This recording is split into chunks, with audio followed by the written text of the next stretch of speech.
The satellite Sputnik 1, then Sputnik 2, talk of missiles to the moon and beyond became commonplace. This awareness brought mixed reactions. Why don't they go all out on a crash program basis on these ICBMs? I don't know. We did it when we made the atomic bomb. We can produce all right. Trouble is, it takes us too long. Yeah, the time between developing something and getting it out in the field is ridiculous. Talk about a lost weekend. What happened to the 8 years between 45 and 53? Trouble is, we don't have enough push behind this missile program. I wonder if they ever really got one of those ICBMs off the ground down there in Florida. I don't know, but I hear the old station's good down there. They're probably so bound up in red tape we can't move. Right, we need to streamline, expedite. Right. You know, we'd better train some more scientists and engineers real soon, or we'll be in trouble. I got a cousin knows a guy that works on missiles, says they're too complicated. The trouble is, the military want to run things their way. You know what Fred says? There must be something wrong in Denmark. Why run so many tests, he says? Out of all the talk, one idea predominated. Is there something wrong with our ICBM program? The major part of the story on the Air Force's ballistic missile program can be told. It is time for everyone to meet an ICBM, to understand our nation's approach to this important weapon. Here is the missile being raised on its test stand at the Missile Test Center at Cape Canaveral, Florida. This is happening, being prepared for flight test in 1957. But why 57? Why wasn't this being done in 56 or 55 or even 54? Why are we so late? To find out why, let us go back to the closing days of World War II. We all remember the vivid reports that Vengeance Weapon Number 2, a missile that hurtled out of the skies without warning, was being used on London and Antwerp. The V-2, for its day, was a remarkable missile. It opened the door, it seemed, to a new concept in warfare. In 1946, after hostilities had ceased, a number of V-2s were brought back to the United States for study and evaluation. At the White Sands Proving Grounds, tests were conducted to learn something of its construction and potential. The score on the V-2 added up to this. It was a short-range missile of approximately 200 miles. It carried a small payload of about 3,000 pounds of high explosive.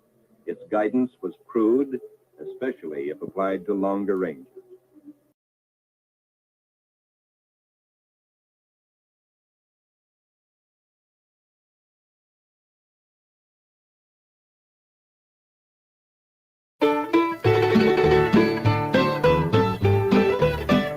Man may talk about his power and his will to have his way, how he can take the lives of man and rule them all someday. There's one thing he's forgetting in the great plan he does make, that God gave to him everything and everything can take. There's a power greater than atomic. It's the power of the one that sits on high.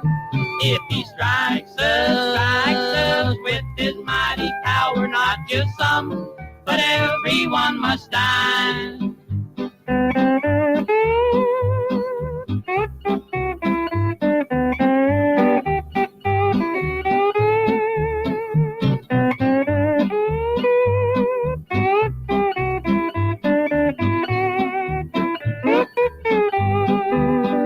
When this power that I tell of falls upon this sinful land, every rock within the mountains will melt at his command. So when you're planning power that will sweep away the sod, don't forget there is no power to equal that of God. There's a power greater than atomic. It's the power of the one that sits on high. If he strikes us with his mighty power, not just some, but everyone must die.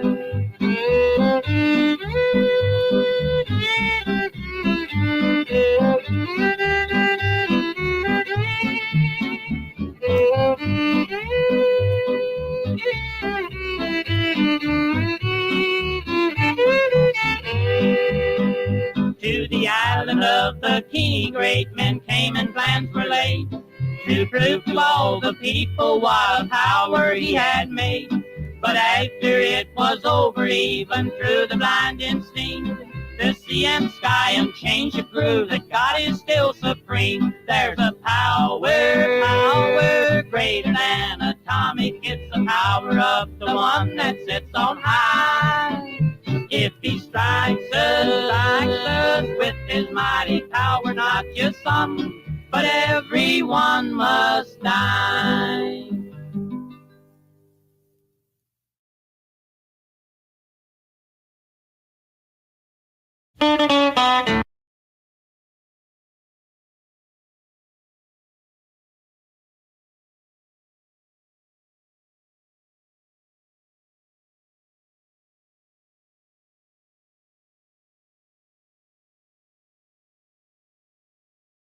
Oops. Greetings. Good afternoon. Let's turn off my sound. Okay. The brief moment I heard of my voice sounds okay. We have Tricky Mick. What's up, brother?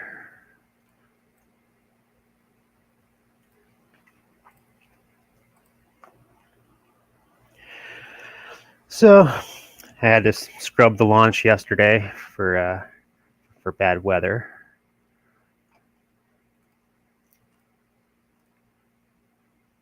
But I'll just continue on. Did I just load the correct thing? Yes, I did. So on my previous episode, which was about 1957, we had the very first satellite launch by the Soviets, who launched Sputnik. I should have also launched Sputnik 2, which is kind of... The Americans were scrambling to get their own satellite into orbit. And thank you, Mick. And of course, when the Americans heard that the Russians had gotten Sputnik into orbit, they were apoplectic, I guess is the word. But that happened in October of 1957. And in the very next month, the Russians actually launched Sputnik 2. And obviously the Americans could just sit there and watch. Now, the second Sputnik that the Russians sent up, because I mean, that was just the word they just started using for satellite. It basically just meant like little guy. But actually, the next one they sent up had a dog in it.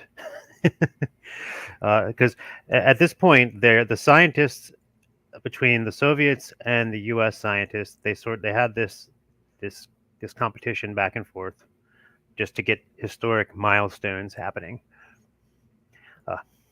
My voice is just not doing well at the moment. I think I'm gonna have to go get something to drink.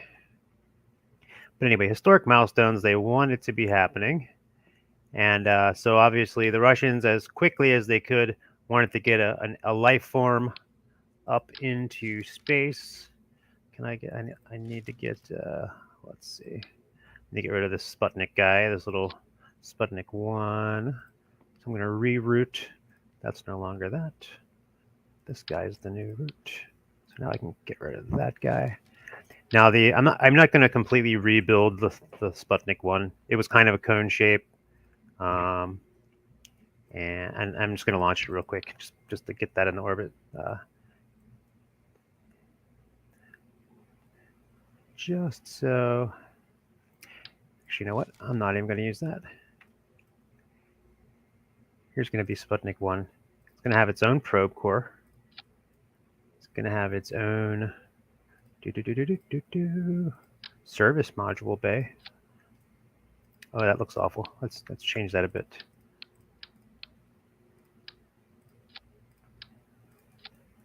Now I know this kind of a... All right, I'm not going to get all hung up on this here. I'm just going to put a science package on it. Uh-oh.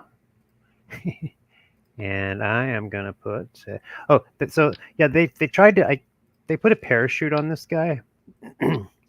So, yeah, the Soviets did Sputnik 2, launching a dog into space named Laika.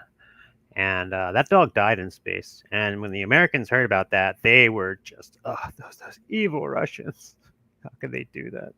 Send that poor dog. Now it was pretty bad. I mean, the thing suffocated, overheated, whatever.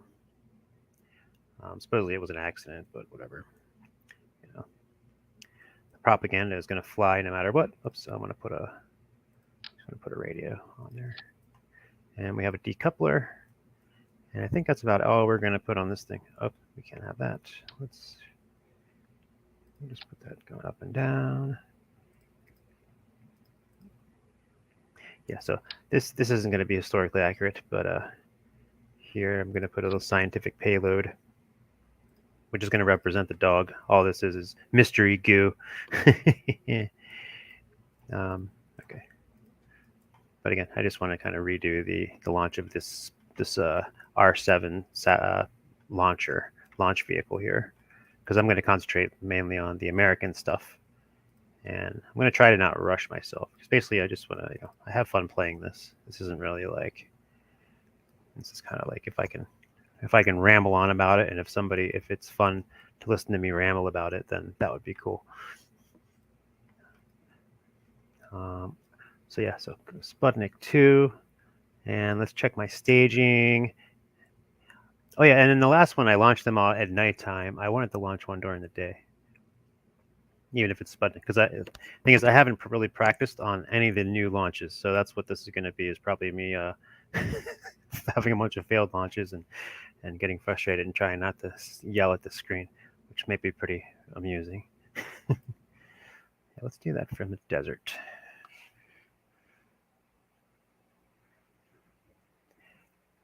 Blessings in Jesus. Amen, Mick. Praise the Lord. Jesus Christ is God. I'm going to warp to sunrise here. There we go. All right, so this desert launch site is pretty much on the equator. Oh man, I keep doing that.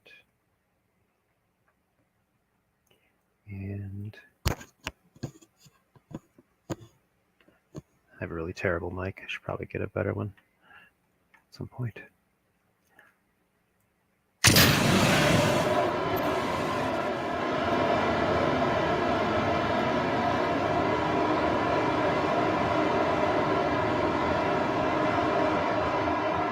So keeping this thing along, it's angle. I mean, I'm guessing, I'm estimating the angle here of where I need to bend this thing.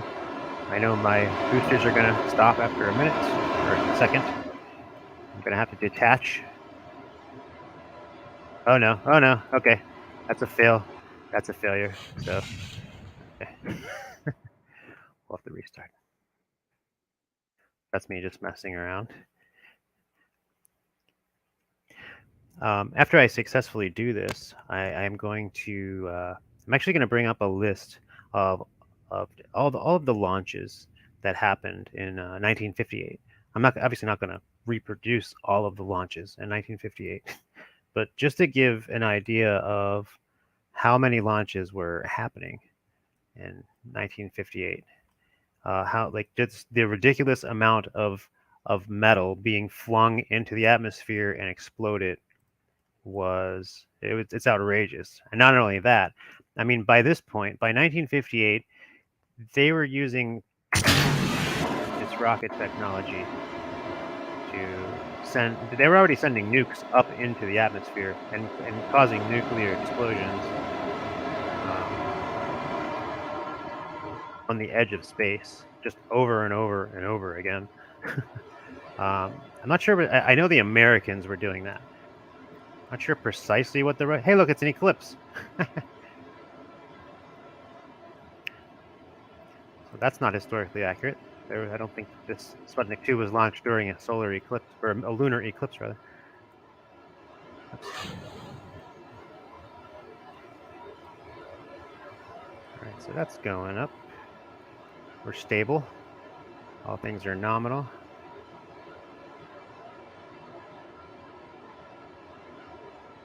Going to slow it up a little bit, and it's over what kind of orbit I can get us in.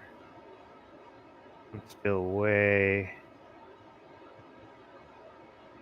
Yeah, flipping back to planetary view. There's this first Sputnik we launched. Here's this guy. Here's our ballistic arc getting larger. Going to tip us over a little bit more down here on our wheel. You can see our ballistic arc still getting larger. And again, once the ballistic arc goes over the curvature of the Earth, we have an orbit. Once that curvature is past the atmosphere of the Earth, and we'll stay in orbit, because if we're in orbit by where half of the orbit, the periapsis, remember the periapsis is the lowest point of the atmosphere, because once you're in orbit, you're fully in the atmosphere. I really got to slow down. What's going on? My orbit is too high. I'm 786 miles by, so I'm not quite in orbit yet.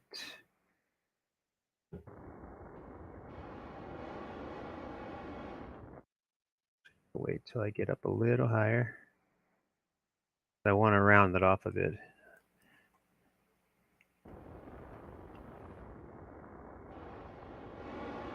And this circle, well, when this becomes a circle, when it goes from an arc to a circle, and there it's about to do that, well, an oval rather, then we will be spinning around the planet. There we go. Oh, I am out of fuel. Okay, what's...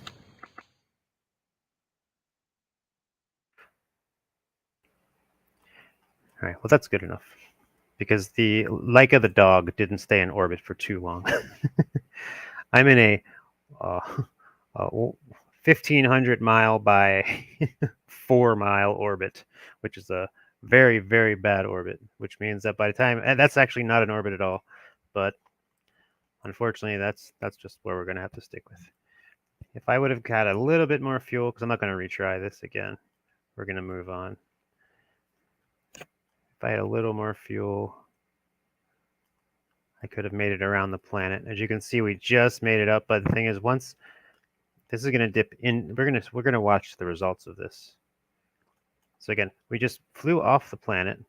Originally, we're in a ballistic arc. Because we built up velocity, because of the engines constantly going, which is constantly make us go faster. Remember, the engines, as they're burning, we're not keeping a steady rate. We're constantly going faster and faster. And the more that that's happening is the more kinetic energy is being built up. And as long as we pass the atmosphere and pass any place where air or anything like that is going to slow us down, that all that kinetic energy just stays kinetic energy in the form of the speed that we are traveling in. So right now this thing is going, I don't know how to read, 1,930 some meters a second. But relatively, as far as this thing's concerned, it's in free fall. Because it's not until we get it into a place where there's an atmosphere, that is where there's enough density of air molecules that are going to hit into this thing. You know, and the more dense we have of air molecules, that's what we know as air pressure. The more air molecules, the more density, the more air pressure, and that's just dictated by gravity. If we have a planet that, a planet the size of Earth is perfectly made to hold its own atmosphere upon it. There's another planet called Venus.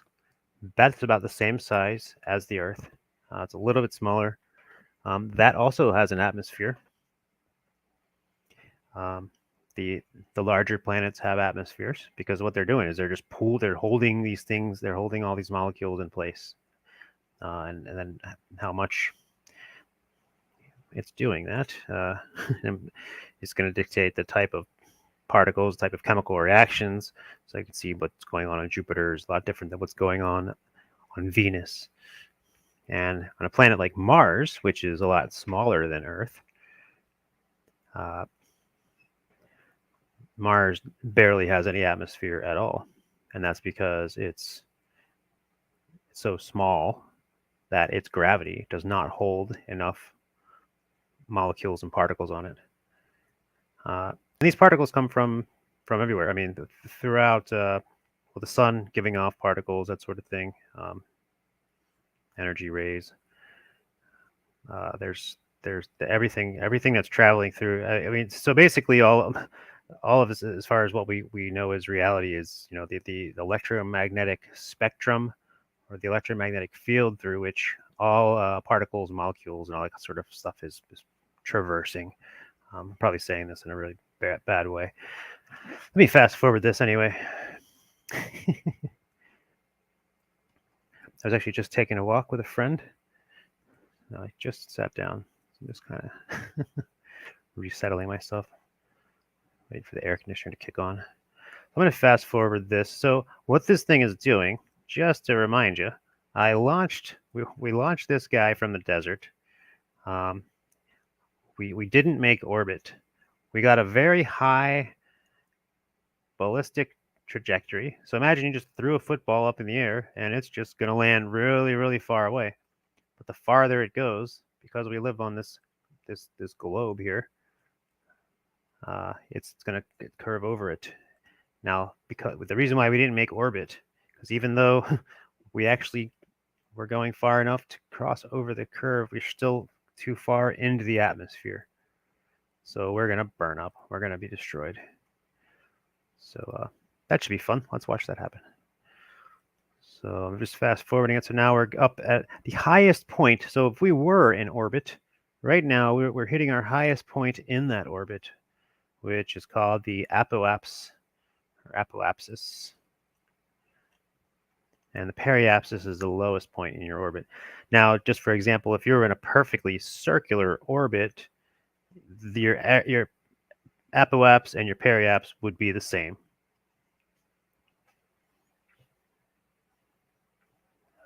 As it were, here we're up about, according to this game, and I always read kilometers as just miles, just because the game is not to scale with Earth. So we're about 1,500 miles up, and our periapsis is 4 miles. And I apologize again for my horrible mic. So this thing is up here, and if I waited, will this tell me how long? I can't create maneuvers yet because I haven't unlocked that type of technology yet in this game. But this will probably take this would take a long time for this to fall from space, basically, because this thing is as high. This thing is higher. So the International Space Station is about 250 miles up, or I always get the kilometers and miles mixed up, but somewhere in there. It's pretty low. This thing right now is up pretty high. The Van Allen belt, that's something that I was going into as far as when I was talking about the particles that are coming in from the sun. A lot of free roaming or radical particles. They all get collected in sort of this almost like this gutter of the electromagnetic field, caused by the mass of these gigantic things, planets and stuff like that.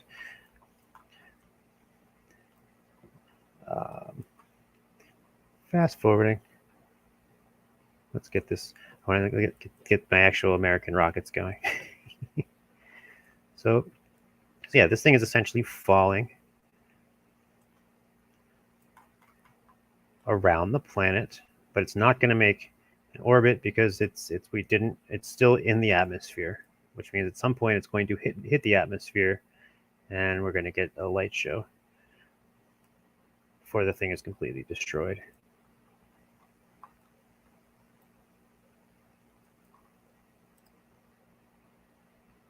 Fast forward a bit again. It's tumbling. There we go.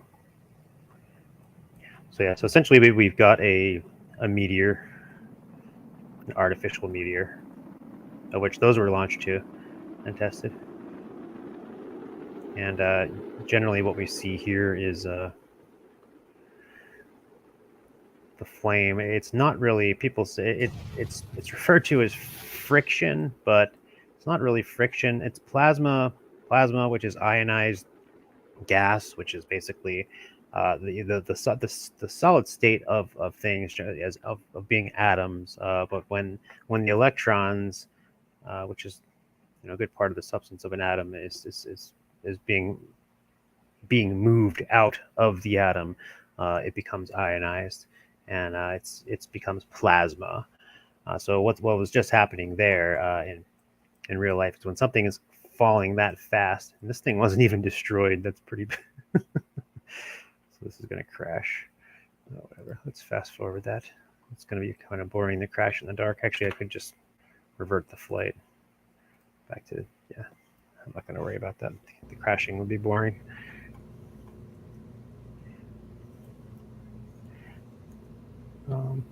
Just a moment.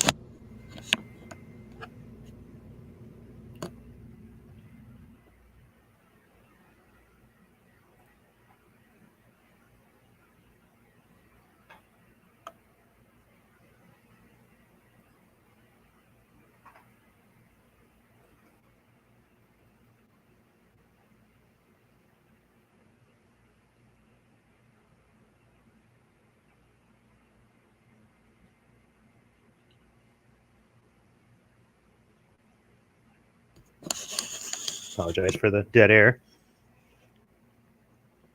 So just for a quick glance at 1958 in spaceflight, and this is not a list of orbital launches. There's not a lot of those.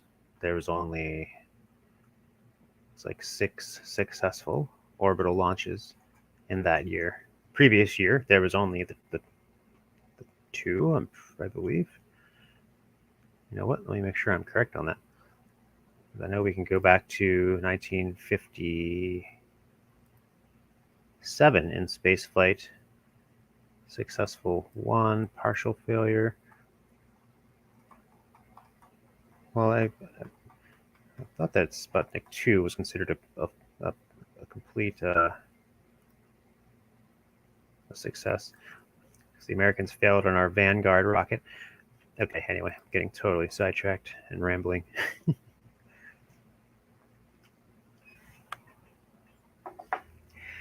So yeah, here's 1958 January, and we can see this massive list. We have this Nike rocket. So a lot of these rockets are basic solid state or solid fuel, what are called sounding rockets. So those early sounding rockets are solid fuel versus liquid fuel. And what that basically is, so I'm gonna load what I have, what is like a Vanguard rocket. Well, actually, no, I'm not gonna use this Vanguard. This is a not scale Vanguard, by the way. So let me try to focus this a bit. The American rocket program were being developed by a mixture of different agencies. The Air Force, the Navy, were all developing their own rockets. Some of them had access to, for example, Wernher von Braun, the one who designed the original. Now, I believe that was the Air Force that had von Braun, and the Germans. I'm not sure if they. I know there's Operation Paperclip, which is where they had them, how they dispersed them, and that sort of thing, or whether the U.S. Navy also had Germans helping them, or if they kind of had their own crew. I'm not sure how that worked. That'd be interesting to see. But the U.S. Navy had the Vanguard rocket. That was the one they were trying to launch in competition in 1957 with the original Sputnik, because they knew the Russians were close to launching, but they didn't really know how close until they did it, it would seem. So the Americans, and the story goes that the Americans could have beat the Russians if they would have let von Braun launch his rocket first. Now, von Braun's rocket was kind of... So I made a replica of that, which I'm going to launch. So it was the Juno rocket, or the Jupiter C, which a lot of it is based off of the... It's so ugly. It's based off of the V2. I mean, von Braun invented the V2, obviously. So I just like took the V2, recolored some of it, flipped around some of its things. Now it has a better engine on it, and the V2, yeah. So the Juno, or the Jupiter C rocket, and they added multiple stages to it. So the second stage on this is a cluster of solid rocket boosters, solid rocket engines. The top of this is actually a very much not to scale Explorer 1. The first American satellite to make it to orbit was Explorer 1, which this is a not to scale replica of, because I can't in this game get a small enough booster, because basically the original Explorer 1 rocket, I mean the Explorer 1 spacecraft, the satellite itself was small enough, it's like a wiffle ball bat, like you could carry it in your hands. Actually, there's a very nice photograph of von Braun himself, someone in his team holding it.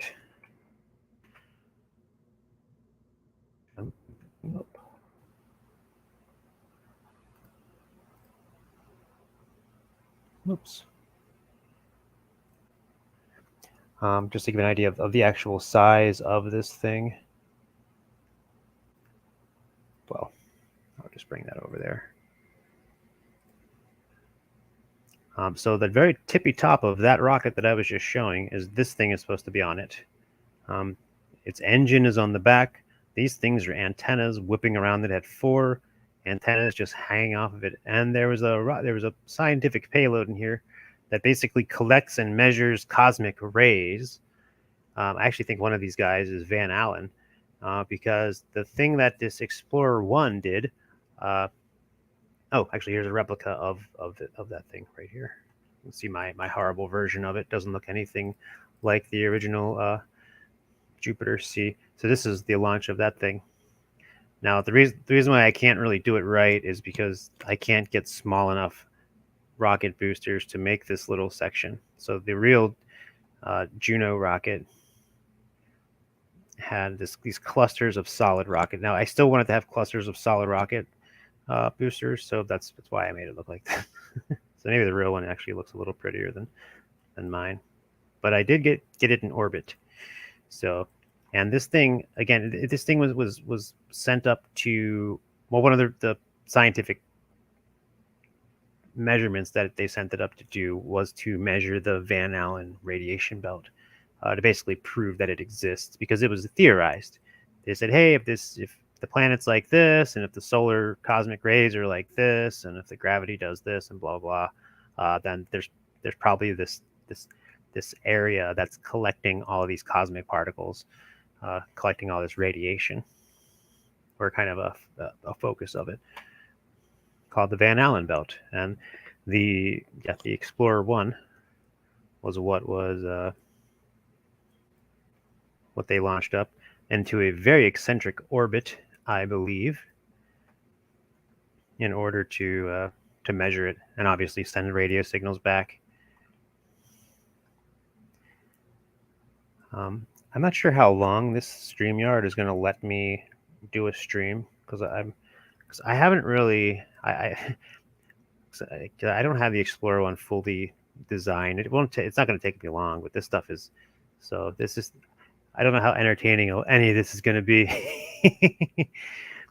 But because, I mean, it's not going to take much to design a Explorer, because all I really need to add to this is, and it's not even going to really matter, it's all for show, isn't it? Add some antennas. So this thing had 4 antennas on the side of it. Now, if I leave them like that, they'll probably be destroyed by the wind shear, so I should probably slant them down a little bit. Watch them still get destroyed. We'll see. And I want to put a scientific measuring payload. Oh, that's way too big.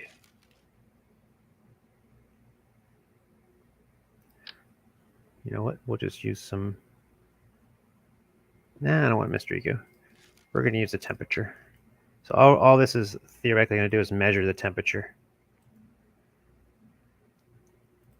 from space, from orbit, from wherever this goes. If it goes really high up into orbit.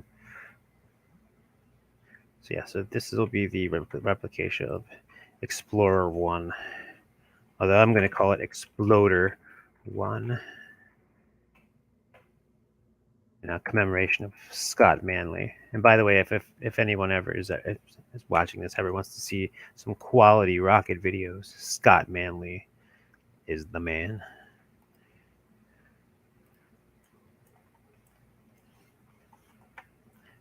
So, all right, so we got that. We have a reaction wheel, we have a probe, we have a little nose cone, we have the body of it, which is the actual booster itself, just sitting on top of another cluster of boosters. Now also, so I did try to design this, which frustrated me to no end. Because the original Explorer 1 Juno rocket, it was spin stabilized, which means the top part of this, now I could actually do it, but it's not even worth it, because I can put a mechanism on this thing that will make this top part rotate really fast and spin. That's what the original one did. I mean, there's video of this thing being launched, and you can see the top of it just spinning around. That's how it stabilized. It pretty much became its own gyroscope, because a lot of the way that these rockets kept their you know what? Let's launch this. You know what? Let me figure out what I'm going to launch here. So, going back, 1958, we have all these sounding rockets. That's what I wanted to do. I wanted to demonstrate just a solid rocket boost, which I thought that I had made one, but I guess not. So I'm just going to make one right now. We're going to make a nice little sounding rocket. So we're going to use, I'm going to get a probe core. Where did it go? Probe core. Oh, there it is. We're going to get a probe core.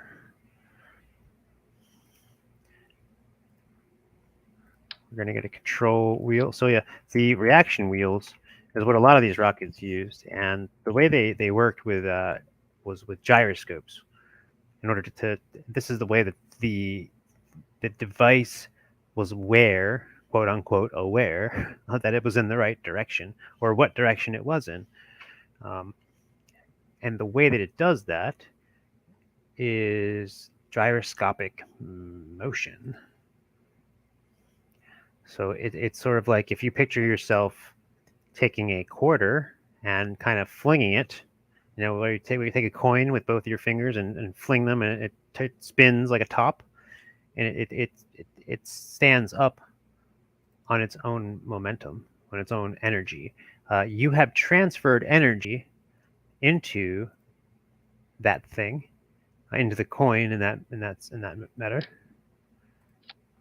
You've transferred energy into it, and once you've let it go, it's using that energy, and it's gone into a gyroscopic motion. And because it's spinning, the centrifugal force is keeping it in one direction, essentially. So that so picture that quarter. If that quarter was, I don't know, on a roller coaster, and you spun it on the seat of the roller coaster, it would still be sitting up, even if the thing is, this is a really bad analogy, but the point is the gyroscopic motion is always going to stay constant, so that if something moves it, it's going to you know, I'm really explaining this really poorly, but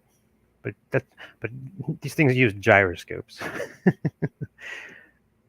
And they're really high-tech gyroscopes that, and what am I doing? I'm totally distracting myself here. I'm looking for, whoa, that's a huge rocket booster. That. Whoopsie. This is just a solid rocket booster.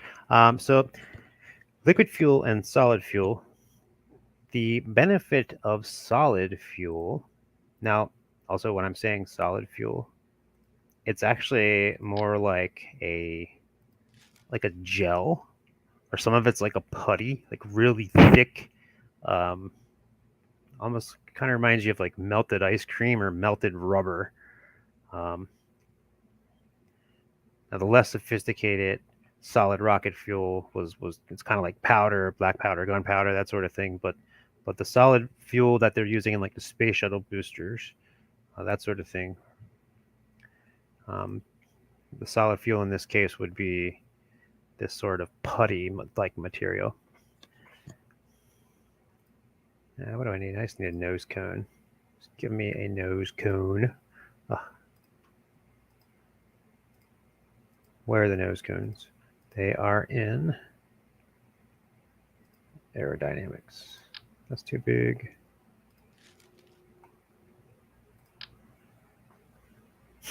That's too big also. Oh, here we go. That's fine. Might as well give it it'll probably wobble out of control unless I give it, whoops, it's a very small rocket. It's the smallest one of those things I can give it.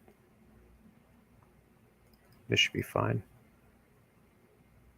That looks kind of dumb. Oh well. I just want to get it launched. Okay.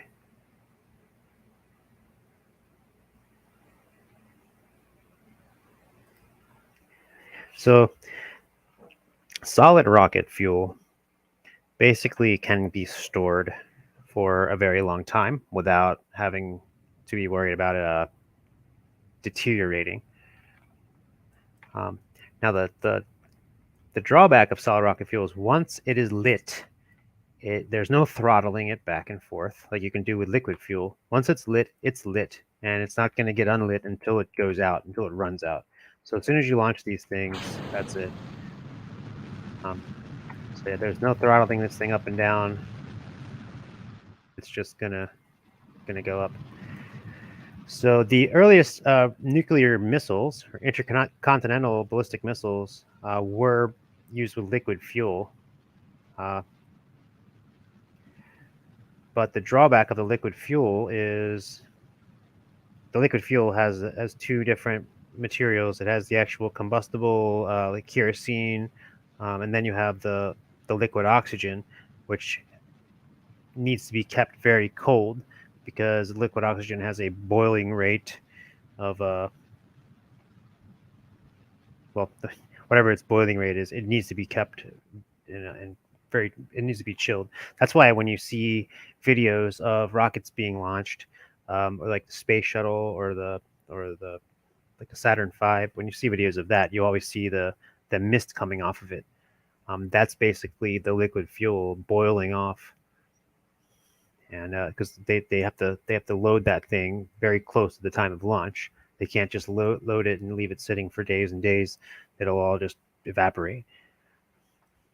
So the modern nuclear missiles, and see, I can just launch this thing straight up. The modern ones, and actually back in the 50s, they were also using, they were working with solid rocket boosters, but on a smaller scale until they could really get the guidance systems down and that sort of thing. Because again, they're much harder to control. This thing is already falling back down to Earth. And just to look at the map, how I launch this thing up, you can see this thing's ballistic trajectory. It's still an arc. Looks like I'm going to come down over the water. Oh, I flipped over.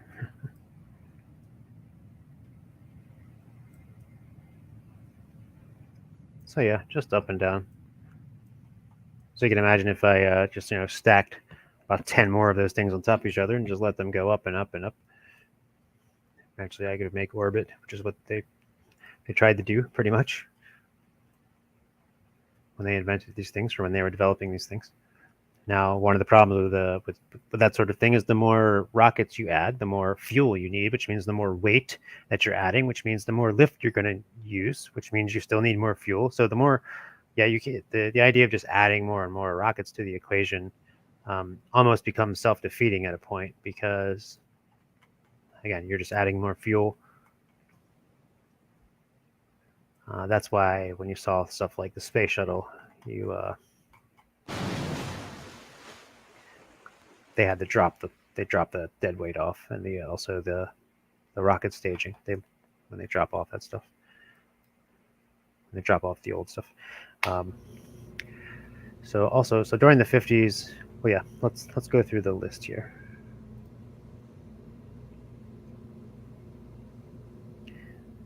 Because we start to get to the early ICBMs, and also so that's the intercontinental ballistic missiles, and also the some IRBMs, which are intermediate range ballistic missiles. All of those eventually became or were redeveloped into space vehicles, space launch vehicles. Well, technically, nuclear ICBMs are space vehicles as well, but they're not orbital. Because here in January 28th, we have a launch of a Thor. Now, this is just called a ballistic missile because as long as it's not being launched to launch a satellite, it's just going to be a missile. So that technically is a missile test, even though now this doesn't say how high it got. Here we go. February 1st, Juno 1, Explorer 1, the first successful American satellite launch. So that was February. So you got to imagine before that, in October and then in November, the Russians had already launched satellites. They had already launched a dog into space. And the Americans were just scrambling. Oh, and as I was mentioning, the first attempt was the Vanguard, which was in the previous year.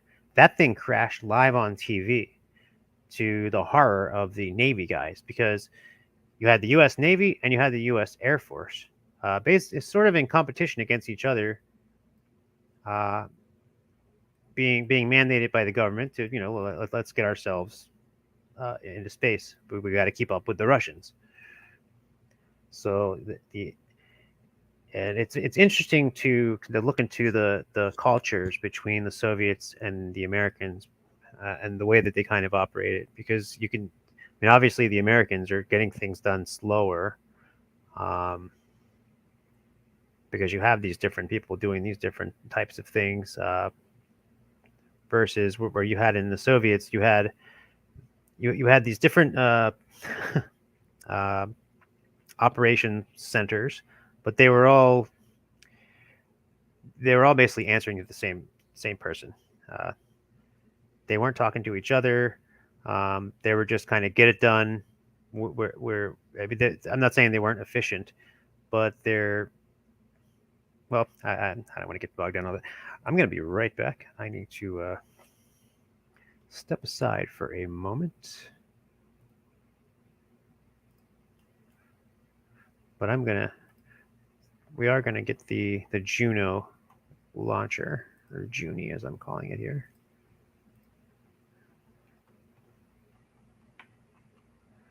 Because I want to get the Explorer happening. Oh, you know what? I think this is the one that I know I successfully launched into orbit in a test. I did test it a little bit, but not enough to where it's like... Well, let's see what happens with the original one that I just saved as Exploder 1.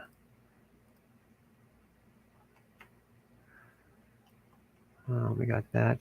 I added the temperature. It was very basic. It's not even intending on going down.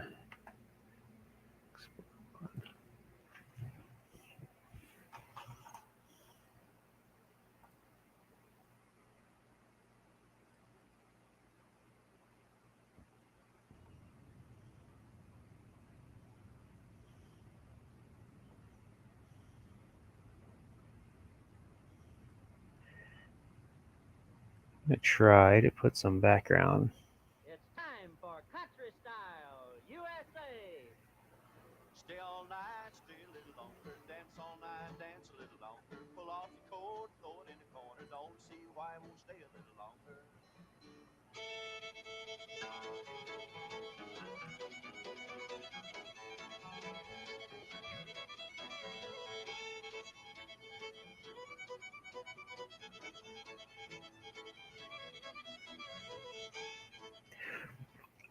Oh, hello, people. This is Sergeant Tom Daniels welcoming you to Country Style USA, which is brought to you transcribed from Nashville, Tennessee, the home of. I'm gonna try to mute myself without making this huge noise.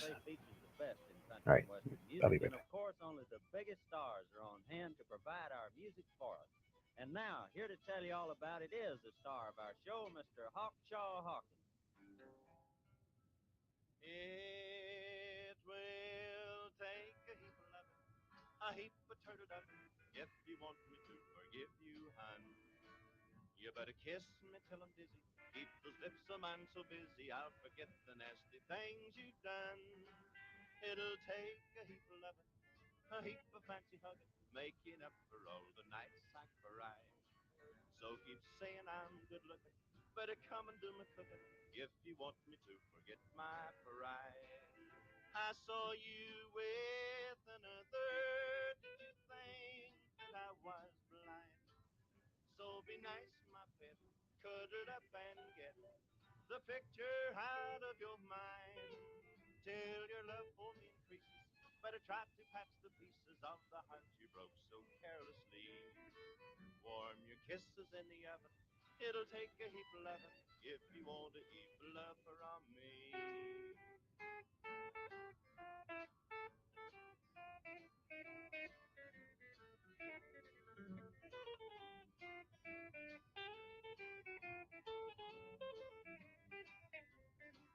I saw you with another, did you think that I was blind? So be nice, my pet, cuddle up and get the picture out of your mind. Till your love for me increases, better try to patch the pieces of the heart you broke so carelessly. Warm your kisses in the oven, it'll take a heap of loving, if you want a heap of love from me.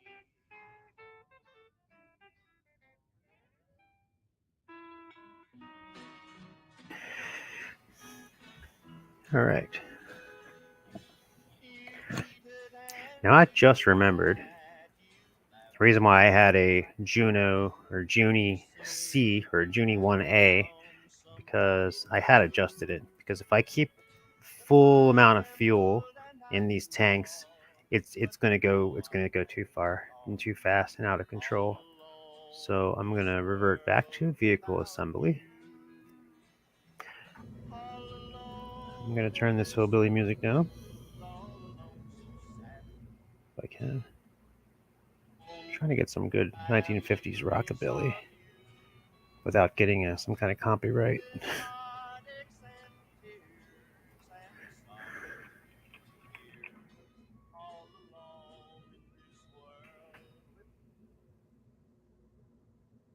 Let's see what we can do with that.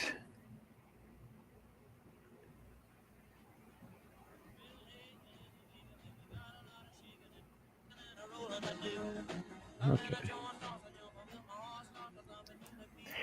All right, so I need to talk over that before I get some kind of a copyright strike there. All right, so anyway, back to 1958. And top of the charts, 1958, we got, so again, the earliest rocket, oh, there was an Atlas launch. I was going to launch an Atlas before I tried this, but there's going to be another chance for that. The Atlas was one of the first ICBMs that America was using.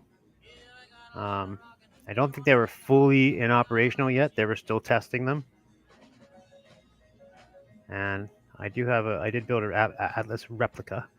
The Thor rocket was going to be, the Thor rocket was a little smaller, but that was going to be an intermediate range nuclear missile.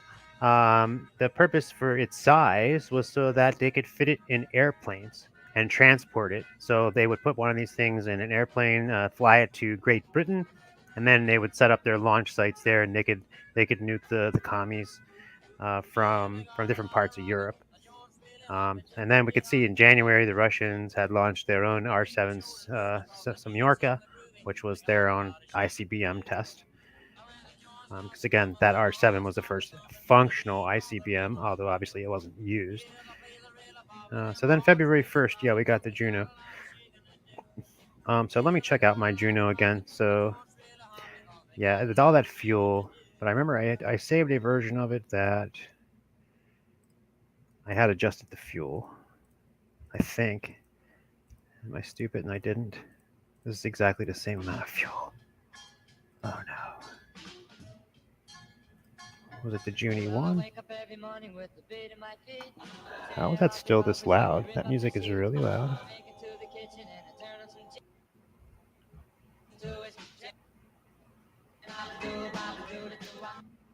It's like as low as I can make it. I'll have to talk a little louder.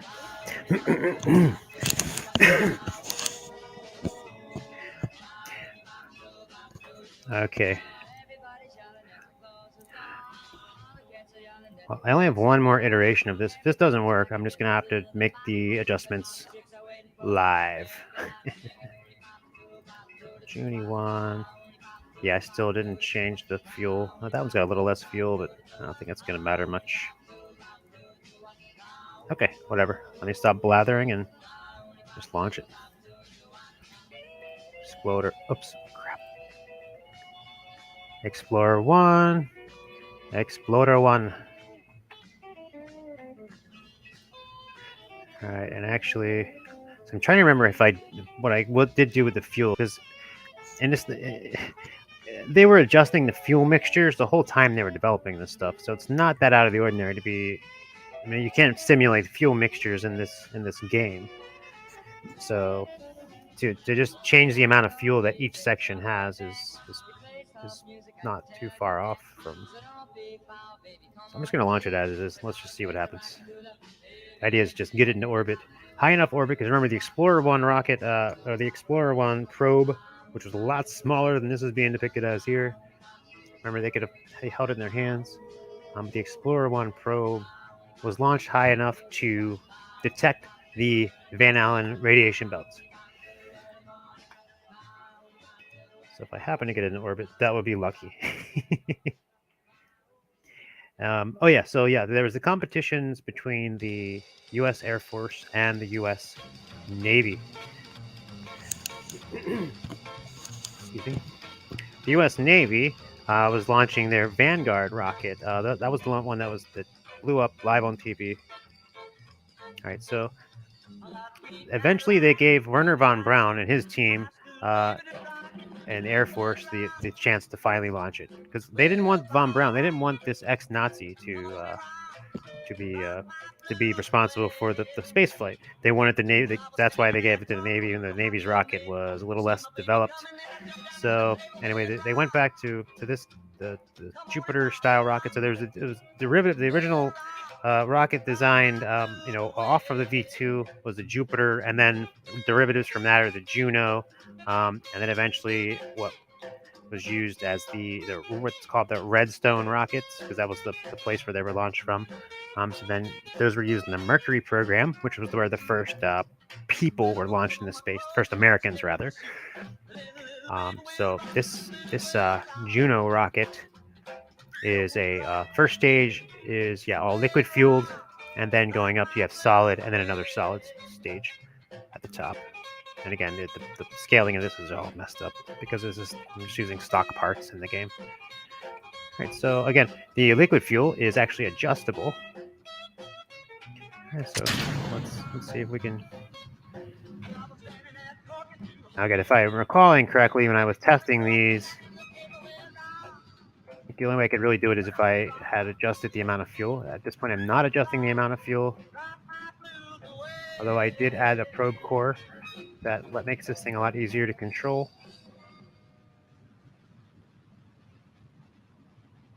We're just going to keep tipping this over. zoom out a lot. You can see how this thing is coming up. See how I'm tipping this guy over. We're still in the thickest part of the atmosphere. That's why we're barely accelerating. I better stop tipping this over because I'm not going very fast at all. I don't think this is going to be a successful lift. We'll see. And just looking at the planetary view, here's our ballistic arc that we are causing out, and you see how that's getting, we're accelerating, about to run out of fuel, and now you see it's shrinking because we're still in the clouds, so we're slowing down big time. So we're gonna, oh, that didn't work very well. Oh, that's interesting.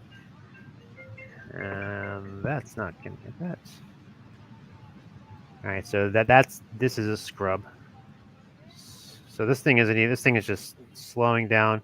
It's not even this is so slow. It's going slower than this empty rocket is this is just, yeah, this ain't working. So we're gonna let's see. At this point, this thing is just a missile. Again, it's solid fuel, so we can't slow it down. We can't adjust it. There's that other part just falling. So this is accelerating, but it's not going to be accelerating enough to get us into any kind of orbit. Go back to the planet view. See, we have a nice long ballistic arc, but it's never going to get long enough to go over the curve of the Earth and get us into any sort of orbit. So this is a failed launch. Although now we are going fast enough to get our plasma heating. Oh, and by the way, the plasma stuff, so it's not friction. It's basically you're going so fast that the air molecules can't get out of the way fast enough. So you're literally squeezing them out of the way. You're squeezing the electrons out of them, and you are ionizing it. Jim. Good to see you, Jim. So yeah, so this is a scrub. Let's let this thing just fall back down. Fast forwarding it. We'll look back at our planet. You can see this thing is just following its arc. The arc's getting smaller because this ballistic arc, which again is its, its predicted place where it's going to go. So we're just out in the middle of the bay. And we're falling. About 10 miles up in the air. Well, I don't know what that would be compared to real life as far as the thickness of this atmosphere. Probably more like 100,000 feet or something. All right, so we're gonna have to make some adjustments here. Now, just for the heck of it, I am going to go back to the original. Let's see, what did I make it here? Because I believe that I had made some changes to this, the Juno 1A. I don't remember exactly what, because I can see I still have lots of fuel. So the problem, because one thing we're removing the fuel would take away the weight, which would then require less lift and also require less fuel anyway. So removing the fuel is often the answer to your rocketry woes. At least in this game. So we're gonna make, I don't remember I remember if I had a different engine. I could go back and forth and check, but I don't want to. Was this a different? I'm using the Reliant engine here. I don't remember if I put this. I saw that it has more parts. I don't know what parts those are. I'm just going to give this one a quick launch. Just in case it gets into orbit, I am going to turn this probe into our active, the probe where that was going to be our Explorer 1. And I'm going to rename this Exploda 1. And again, let me add this little science jobby just to measure some temperatures. Just so we can pretend like it's a a proper probe. All right, so we got that.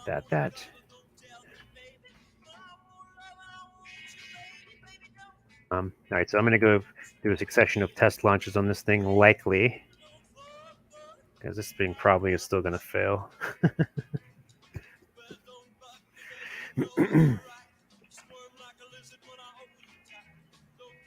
Come on. My game crashing. Don't crash. All right, let's do it.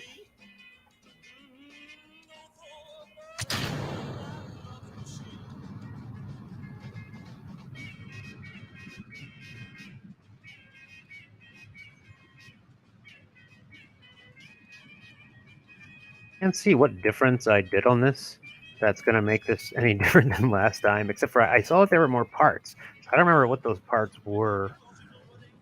Like I keep saying, I'm pretty sure that the way that I successfully launched this in orbit was removing most of the fuel.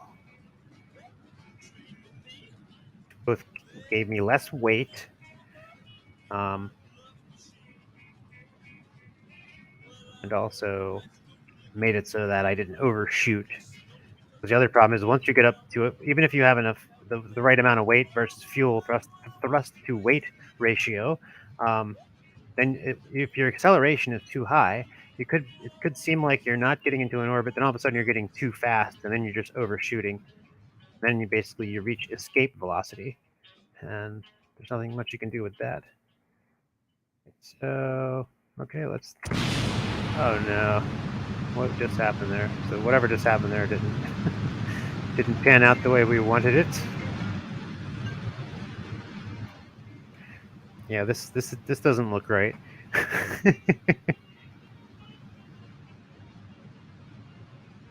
No, this doesn't look right at all. What is? So we're slowing down. We're actually sinking.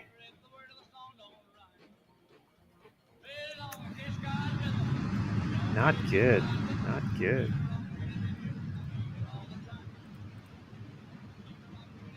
This is interesting. Bye-bye. Oh dear. Oh dear.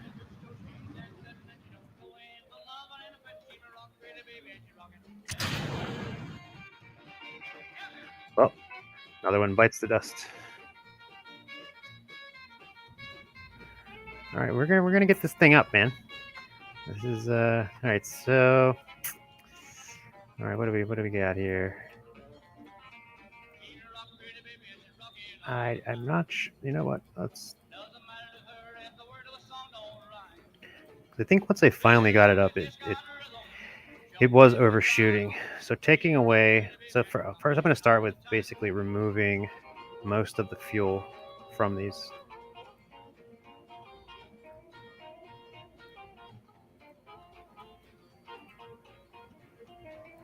And we'll see. There's a way I can actually look and read the thrust to weight ratio. What is this? Here we go. Well, you know what? I'm not putting all the fuel back on just to see what it was. I'm just going to launch it, and if it blows up, then it blows up. So yeah, the Americans were eager to get this done because the Russians had already launched a satellite the size of a beach ball, and they had launched a dog, Laika the dog. That poor dog. The Americans were you read the headlines at the time. People like, oh, those evil Soviets killing their dogs. Meanwhile, we were strapping monkeys and mice and all kinds of things. I don't think we were using dogs though. We were using apes.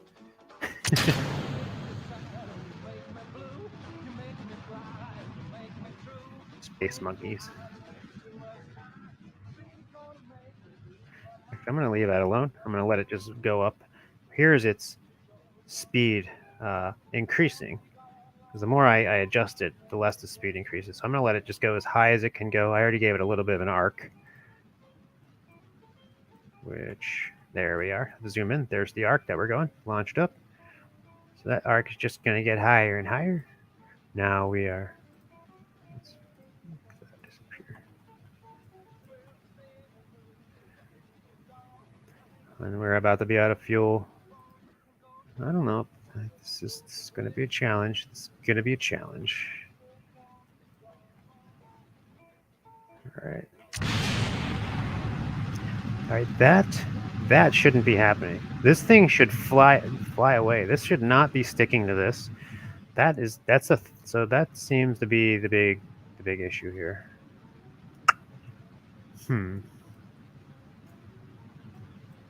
Like, what is this doing? This is going so slow. It's not even speeding us up. We're not getting any lift from this at all. Okay. I think I know why. I think this is a game bug. I don't know.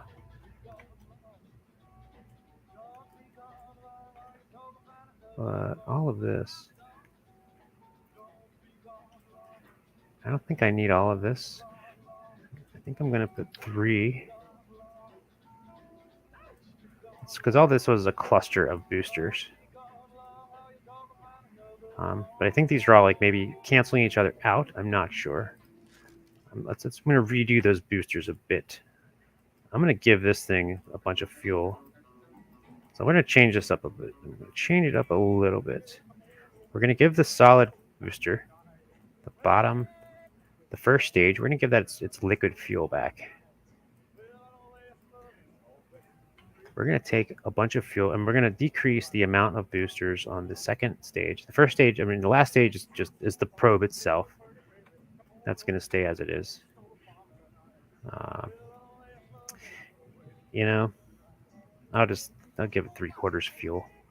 And where's our booster engines? Because again, there's not a lot of this game doesn't give you a lot of really tiny stuff to work with. There are mods that you can use where you can shrink any of these parts down to exactly what you need, which would be really convenient. But again, I like being forced to be creative. So I'm going to change it to where, because this actual Juno C rocket had several configurations. One of them where they had multiple stages, where they used a cluster of basically 11 boosters, and then 3 boosters, and then 1 boosters. But they were very tiny. I can't make them that tiny. So I'm just doing it this way. So to sort of compensate. And at the same time, so I'm gonna put them together a little like that. Kind of curious. So I got 3. Because I think before it was they were somehow canceling themselves out. So let me adjust these. Let me separate these a little bit more so the bells aren't touching. And I just want to see how far this gets us. So let me adjust my staging down here. So we only want the main first stage booster to go off, and we also want the thing, and then we want those 3. We need that at the same time, and then this guy. So Exploder 1, I'm going to save that configuration, and let's try that launch. I mean, the whole difficulty here is trying to make it like the real one, which is kind of ironic.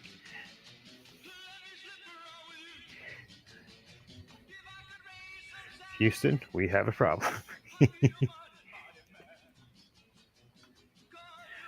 All right, let's adjust this again.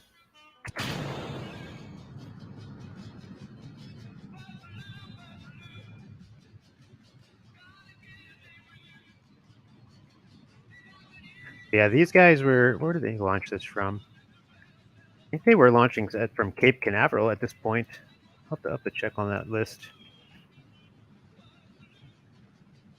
They had started launching from California, Vandenberg. I mean, if it wasn't Cape Canaveral, it was Vandenberg. The Houston area was acquired for the lunar program. Although I believe they still, I mean, technically the Mercury program and the Gemini program were kind of still part of the lunar program, because they knew they were building up to the Apollo program.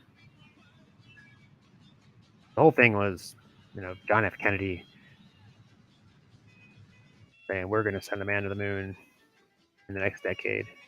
And all these, and the story goes, all these different agencies were just like, whoa, what did he just say? What did he just pledge us to do? All right, we're getting a little bit better thrust, and we're actually moving this time, and we're getting away from the first stage. This is the joys of solid rocket fuel. You can't throttle it down. You can't stop it. They are more realistic, because I've been cheating whenever I've been slowing down the other rockets that have the liquid fuel, slowing them down and throttling them. As a matter of fact, we saw that an Atlas rocket was launched in January of 1958. I'm going to show what that looks like next. It has an interesting configuration.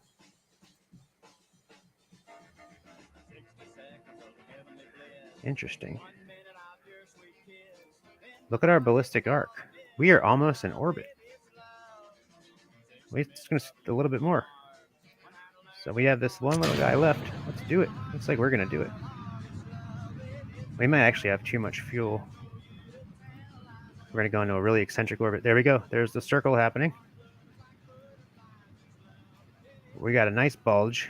However, we're going to get too far. That orbit is going to be way too eccentric. Oh boy. We can't really stop it. Kind of adjust it.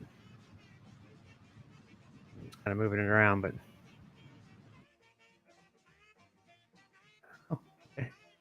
we are in orbit. We have achieved orbit. This is the most eccentric orbit ever. So we are assuming these were miles, our orbit is, our apoapsis is 1,522 miles by 89 miles. However, I think that would be about far enough to read the Van Allen belt. I don't remember. I don't remember how far off the Van Allen belt is supposed to be. But I know the original Explorer. Hey, how come I can't? My electric charge is dead. Oh no. I can't do anything. This is technically failed because I didn't give it enough charge. This thing died at launch. The battery's dead. Oh no. That's so sad.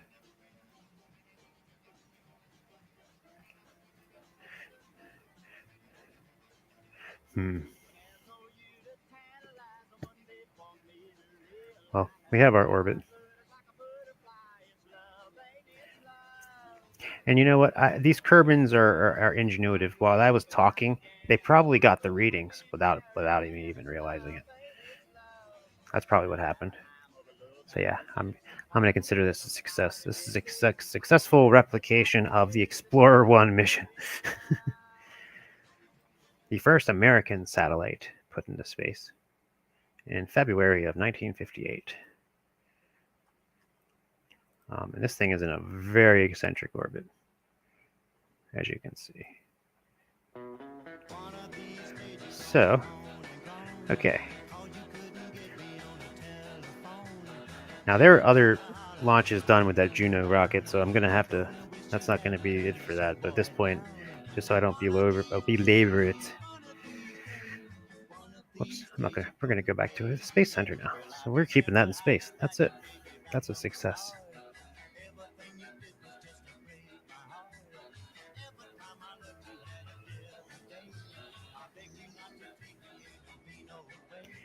Alrighty, back to the Space Center. Well, we have some debris on the launch pad. We're going to get rid of that.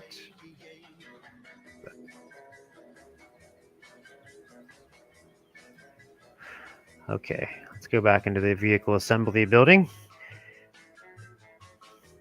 Now, one of the launches that was done in January.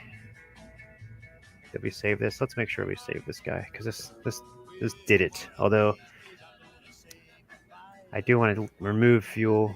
I could do that again. See, I know if I removed a little bit of fuel on that last stage, I would get into a very nice orbit. But I don't know what I'm complaining about. The orbit was fine for what it was, because the original Explorer one satellite did go into eccentric orbit. The problem I had was the battery. I didn't put enough battery power in this.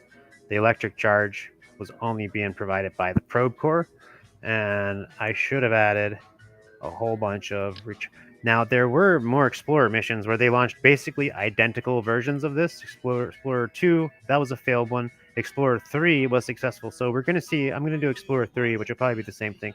So we're going to go back to this configuration. I'm just going to make sure it's saved, although this time I'm going to add a bunch of rockets. Well, you know what? I'm not going to add. If I forget, then that's my own stupid fault. They failed, I think the Explorer 2 that they launched, I think the rocket just failed. Imagine that. So let's take a look at the list. Yeah, going back in time a bit to January, the Atlas rocket. So yeah, that January was was the first full-scale prototype of the Atlas missile. Now the Atlas is still in effect. Today we have the Atlas V launching satellites and probes of all kinds all over the place. But yeah, just like all things, this originally started as a nuke. Now my version of it, again, it's pretty bad, but whatever. The important thing about it is this ridiculous, this little skirt that this thing has. Now I don't think there's a real good stock version of what the Atlas V or what the original Atlas had. So the original Atlas had what was called a stage and a half. So what we just saw in the Juno was multi-stage rocket. Same thing with the Sputnik rocket, where with the boosters falling off of it, that's one stage. Now the thing with all of those rockets is, well, I'm sorry, with the Sputnik rocket, that is, all those were ignited at once. The thing that they weren't sure of at that point, they weren't sure if they could actually ignite a liquid stage rocket in space, let alone turn it off and reignite it. Which is why on that last launch that we just did, the first stage was liquid fuel. The second stages were all solid. Because with the solid stuff is just a matter of kinetic. You light it and it lights like a match. But the liquid fuel involved the ignition happening with a few more chemical processes, which again they were doubting. So that's the reason that the Atlas rocket had what they called a stage and a half, where the original configuration first stage was 3 of these engines.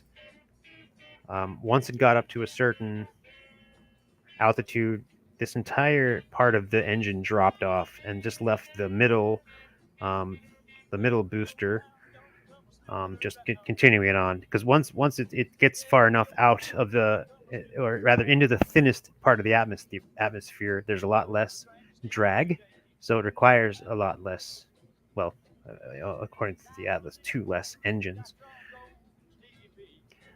Now this thing I had a bit of a challenge making. That's why it looks so also I had to add these little fuel lines here, which the game graciously gives you. So if because the first time I was doing this, I didn't have a way to get these engines any fuel, so I had to actually add. So you can add these lines, connect them together, so that you can make sure that these rockets these engines are getting fuel from the same spot that this guy is. I haven't really tried to do much. I was just going to see how high I can get this, much like the original launch, which is what I'm going to do, because I haven't really, like, once I made sure I got this off to where this could successfully detach the way it did realistically. That's as much as I did with it. So I guess I'm just going to pretend this is a warhead, which is what they originally were probably doing. I mean, it was a suborbital test. Yes, suborbital just means the launch is a ballistic arc. It's not in orbit. It's below orbit, but it's designated for something that's high enough to where it's a lot higher than what you can just call an arc. I mean, when you shoot a bullet out of a gun, that goes into a ballistic arc as well. But You don't really call that suborbital. So we're going to pretend that this is our little test nuke then. And I'm going to put I just want to put a payload on it anyway.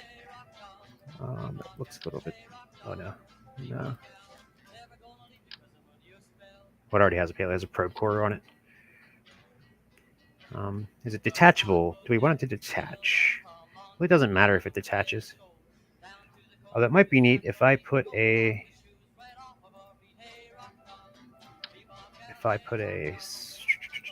Let's take off that. I'm going to put parachute on it.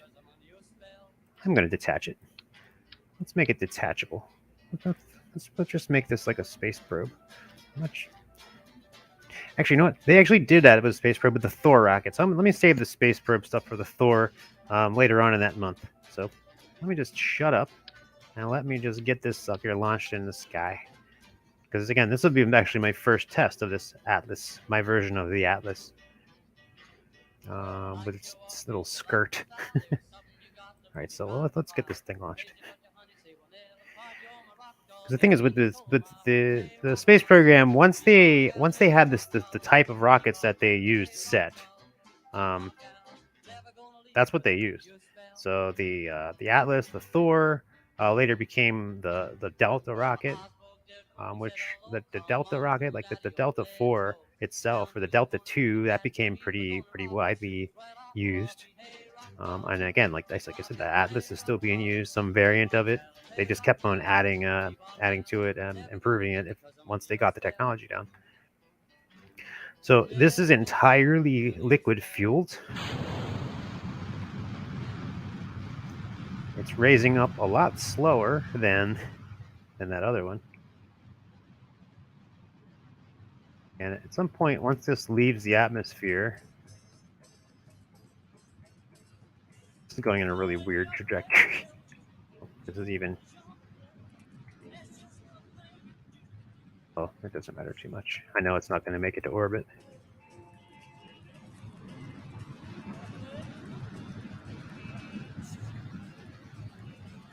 If it doesn't flip over. Uh-oh. This is really rising slow, because it really is pretty massive. So yeah, the original Atlas ICBM. And again, the liquid-fueled ICBMs,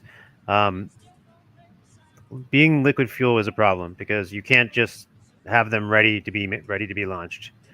That's why they then invented the Thor rocket, which is a smaller liquid-fueled intermediate range, just to kind of supplement until they could figure out how to build a better ICBM that can take solid fuel, such as what we later on which they're still developing at this point, the Minuteman ICBM rocket. Oh wow, and this is a single stage, isn't it? Man, this Atlas is was this actually a single stage? It was. It's an ICBM. It only needs to be a single stage. So yeah. Our actual. We're heading into space. We're about to be 200 miles. For apoapse, already we're 50 miles up. Our apoapse now is 300 miles. Looking at our ballistic trajectory, we are out in it. And we're not going to go into orbit, but we are definitely going to the other side of the globe. So yeah, so there's what we just did with that Atlas. So that Atlas is a beast. Absolutely, the Atlas. So yeah, one of the first American intercontinental ballistic missiles, and you can see why. It was a totally single-stage, solid fuel monster. Oh, I'm so stupid. I didn't even do that. Oh, that's no fun. You know what? I'm going to redo it. I wanted to... I wonder if I could have gotten into orbit if I would have shed that extra weight. I'm going to revert to launch really quick. I probably should have waited till the next Atlas test launch to be historically accurate, but whatever. Let's try it again. Let's do it. Because it would be right about when I get it's about 20 miles up to where the or 30 miles up where it gets so thin. I'm going to shed this weight and make it more realistic. So yeah, I just scrubbed that launch and reset it just for the sake of quote unquote realism in this fake game. Where little green men float around in space. Whoops. But yeah, because that was the point of the original. So the Atlas had this skirt, stage and a half. So let's see. I'm still a bit. Now the atmosphere is getting thinner. All right, now I'm going to drop it. Oh wait. There we go.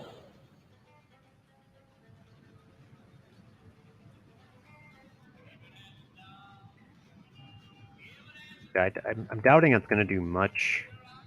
Although if I get into orbit now, then it would be efficient. Where those two extra engines helped, but now the shedding of that, I have just enough. I've removed just enough wind shear, and have shed just enough weight that it will get me into a proper orbit. Although again, the original ICBMs weren't meant for orbiting; they were meant for launching stuff to the other side of the planet. I'm going to keep moving in my where I can go.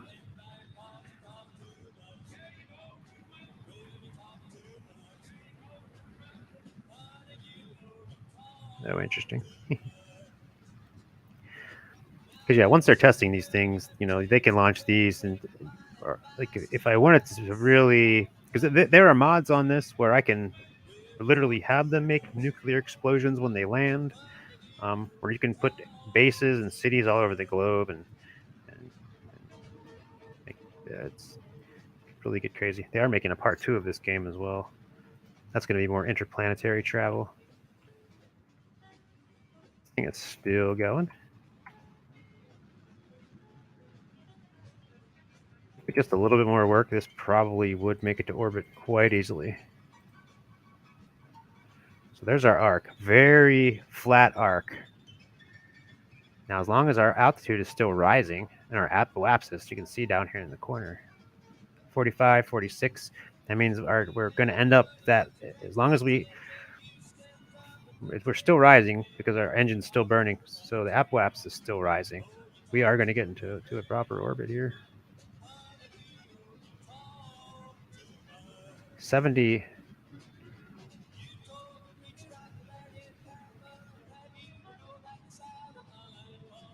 Very interesting.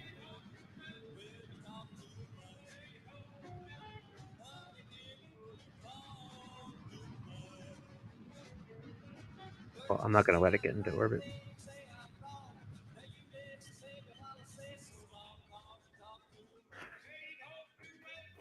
Actually, going to detach the warhead.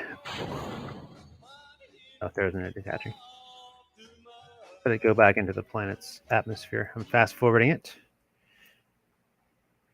And you can see our arc. We kind of almost are in orbit. Oh, we're like 20 miles in. So that's not, orbit would be 70 by 70 or plus, over 70. Because once it's up past 70 kilometers or 70 miles in this game, there's no more atmosphere to slow it down. The game doesn't account for atmosphere once you get past 70. But the other side of this, the periaps here is 20, so it's way. So this is gonna crash. But that's okay because this wasn't supposed to be a satellite.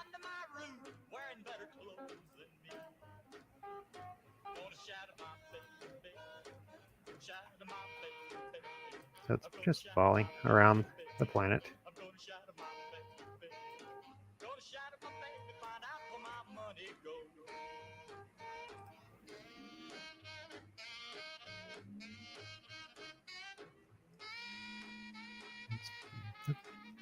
Another eclipse. The planet in this game is on a perfect. It's not on a curve like the equitate the. What am I thinking of? The inclination of the planet is not slanted like it is in real life. Because here we see another. Pretty sure that is. Well, yeah, that must be a. That's the moon blocking the sun. Although it's interesting to know in real life, if the moon was any more different shape, or if it was in a different distance away, we would never have the type of eclipses that we have. Everything is perfectly created by God to be the way God wants it to be. If anything was a little bit different, well, I guess it goes without saying, if anything was different, everything or nothing would be the same. But the way things are so magnificently put together, designed, engineered. It is amazing. So yeah, a lot of the original ICBMs, a lot of the problems they had were just what just happened there.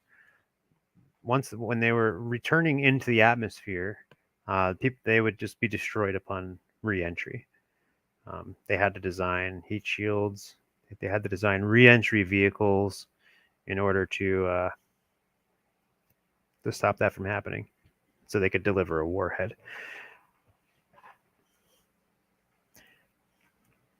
And yeah, and to go a little bit more about the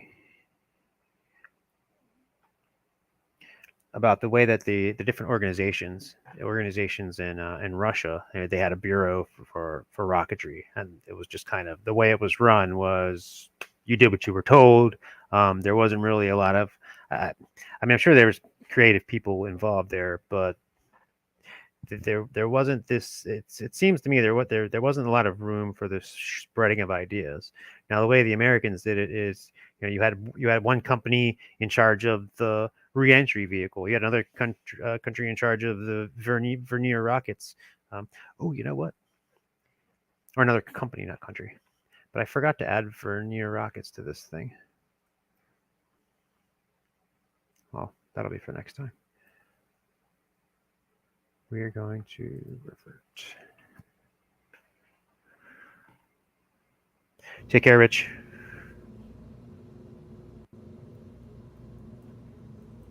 Thank you. So now I'm going to try the Thor rocket. A little bit smaller. This was supposed to be the... Do I even have a probe on this thing? I don't know. I think I do. I'm going to launch it and find out. So the Thor was supposed to be the intermediate range ICBM or IRBM, made for being stored in the backs of airplanes for transport. Obviously jumbo jets, because the thing is still a monster.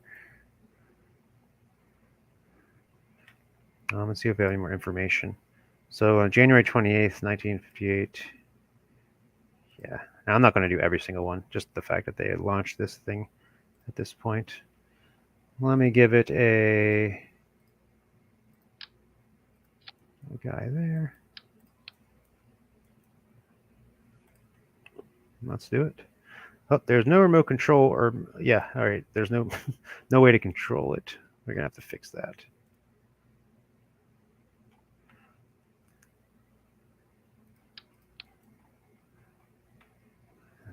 Easily done. I'm just going to put a probe there. Might as well put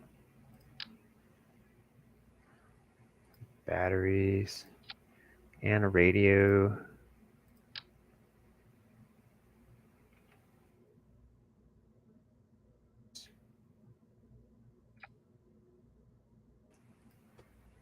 For transmission.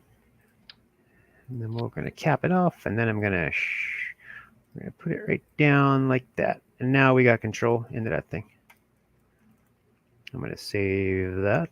We're going to just call it Thor 1. I'm just calling it Thorn just so it's not the same. I'm just going to see how high this one gets. Single stage as what it was in IRBM. Because, again, later they started using these guys for spaceflight as well.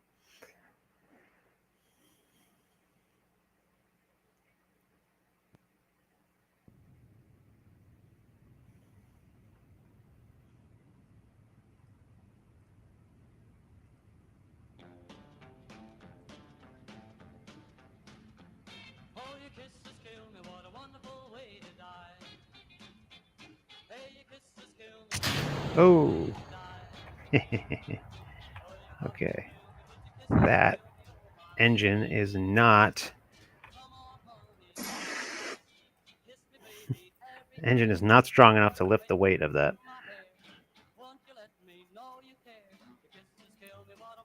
So let's revert to some vehicle assembly. So this is fine. I'm not going to do too much of any redesigning. I am... Actually, hold on. I'm wondering if I'm going to need to add... This thing doesn't have any control. I don't think this rocket has a gimbal. We'll find out.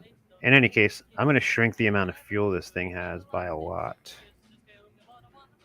Now, the segments are compartmentalized or segmented, so when the fuel decreases,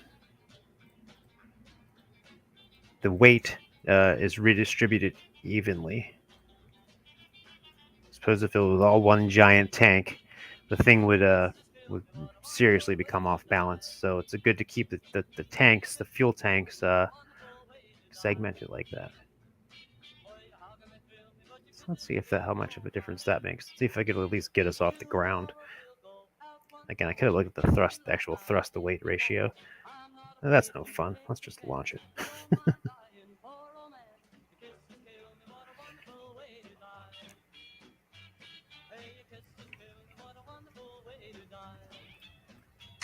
Oh, nope. Still not enough. This rocket is this engine is weak. It says cheetah. This engine is so weak. I could take away a lot more fuel. Do I have any particular attachment to that engine? Yeah, I don't know about that. I think I do need to add some control. Well, let me at least get it off the ground first.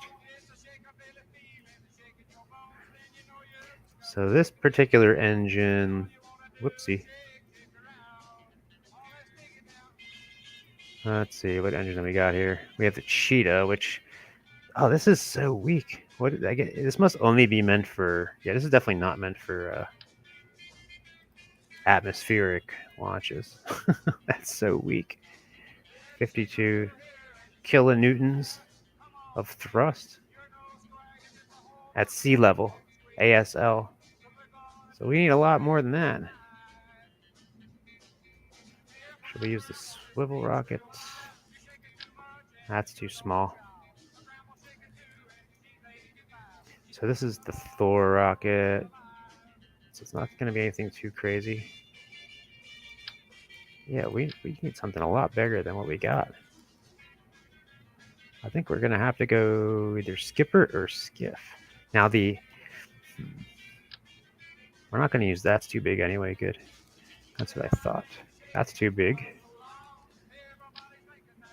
These are all too big. We might not have a lot of choices here. We might have to use one of these slightly... What did we have? The Cheetah, which was what? Exactly perfect. Is there anything else that's the same size that's good?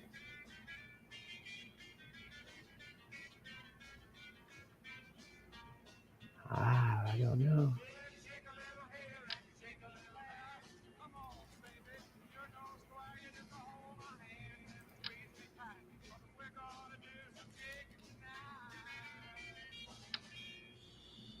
I'm not going to use one that's too big.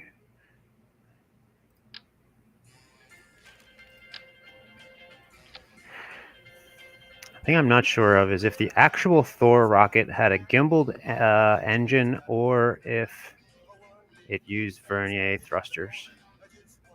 Am I going to be able to tell from just looking at this? Probably not. Thor rocket family, they later became Delta. They had these little guys. So I don't want to, because since I know later on these are going to be used for a lot of launches of actual satellites. And so if I'm going to be basing one off the next one, I want to try to make sure that they're right from the get-go. If I go to the Thor Able, here we are. Launch sites, first stage, one engine. Second stage is the Embol. Well, that's later on. They're using. I don't see anything about vernier thrusters. They had to use them. Well, maybe not. Maybe it was all.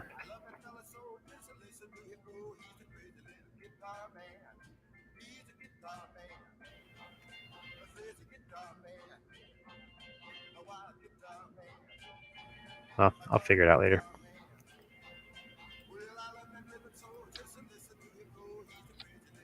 I'll keep it gimbaled. So I'm pretty sure I did the V2 as if it was gimbaled, even though it's not gimbaled. So let's see if this is even going to get us off the ground. It is certainly gimbaled. Let's do it. Let's do it.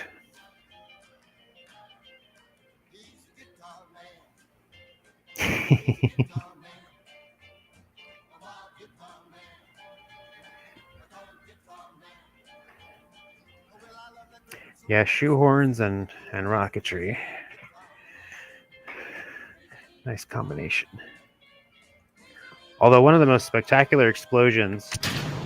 Ooh, it's going up. It's going up. I still had to remove all that fuel.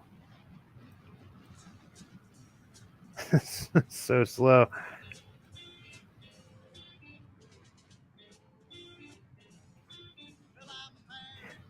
Obviously, the Thor rocket gonna need some work.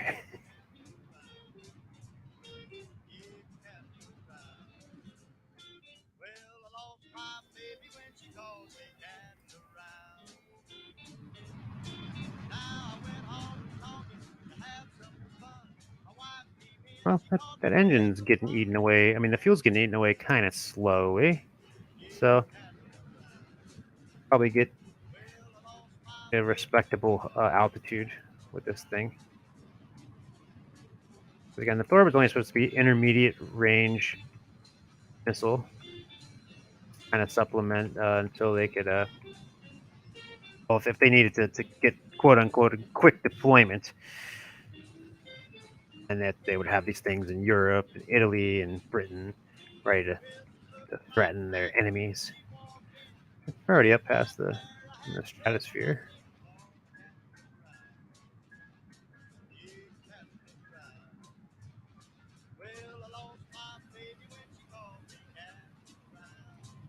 This thing gonna make orbit? Not even close. Not quite. We would need a little. Well, I bet you if I put an extra stage on the end of this, even a solid rocket stage, easily put something into orbit, which is exactly what this was used for. But was called the Thor. There's the Thor Able and the Thor Agena rocket. The Agena rocket was. All these were just rockets that were added to the up to the second as a second stage of this thing. The fact that this first stage is making it so well. And so, yeah, this thing worked pretty well. Matter of fact, I'm pretty much going to be into orbit. It's still going to be a really weird orbit, but it's not quite making it to orbit. I'm about 270 miles from, although with how fast I was going, that's not too bad. It wouldn't take much for this to be a very, very successful orbital launch vehicle. Very nice. I'm very impressed with the Thor, my version of the Thor. Well pleased with myself. I'm gonna pat myself on the back. Oh yeah, but the most spectacular, one of the most spectacular rocket explosions captured on film was pretty recent. I think it was like 2009 or 2012 or something. If you ever look up proton crash, the Russians had a proton rocket, which is a huge rocket filled with lots of fuel. Apparently, somebody put there was a piece of the rocket that basically told it this way up. It's sort of like a gyroscope or something that actually told the computer this way is up and this way is down. Yeah, somebody put that in upside down. So as soon as the rocket launched, the computer immediately said, we're upside down. We need to flip over. and you can watch the video because there's people there filming it with their cell phones and stuff. This giant proton rocket. Yeah, if you ever look at proton explosion. And what the funny part is, they said that part, it was just about impossible to put that in backwards. Like you would, and it looks like somebody did pretty much use a shoehorn and use a. What's going on here? We're just gonna crash this thing. And again, this was never meant to make it in orbit, so we'll just let this thing crash. Hello, Maya.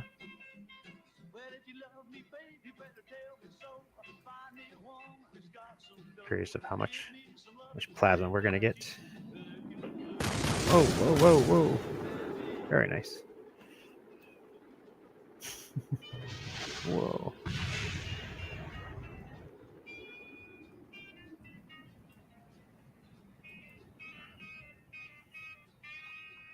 Oh, I had it fast forwarded. That's why that was so.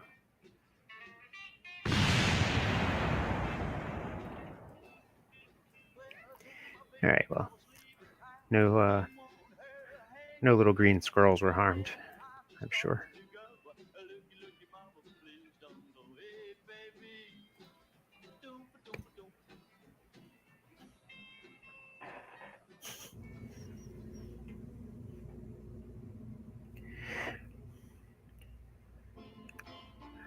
Alrighty.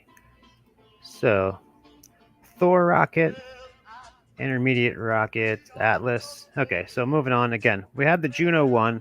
So we've had successful Explorer 1, the first successful American satellite launch. It discovered the Van Allen belts. And again, just as a little deal on the Van Allen belts. Charged particles. So these charged particles are collected. So we have a giant sun, way far away, but it's blasting particles out of it. Charged particles means that the particles are always constantly trying to find their other particles that are like themselves, and if they're different from themselves, and they're all going to move. They're going to try to all come together, have their own party, and they happen to do so on this Van Allen belt. Because when things happen like this, they collect in the same area. Sort of like the grooves. They're sort of like the couch cushions of your of the gravitational influence point of the Earth. So these charged particles all sort of get it's not like they're getting pulled in like a vacuum cleaner. It's just that this is where it kind of looks like a flame. It's just where all of these things are coalescing together as they're moving. It's not like a wall. And something moving through this thing, as some people say, well, how did the people get through the Van Allen belt if they were going to the moon, for example? Well, they did go around the thinnest part because, again, the first satellite they launched measured this thing. Now, it didn't measure all of it. They launched lots of satellites after that. And now we're reading these things, plus you can read some stuff from Earth. They can kind of go around it. Plus, going through this thing, I mean, imagine you can move your hand through an open flame, and you're not going to burn yourself, even though fire is destructive. Just a matter of if they stopped in it and hung around in there, that would be a problem. But that's not what happened.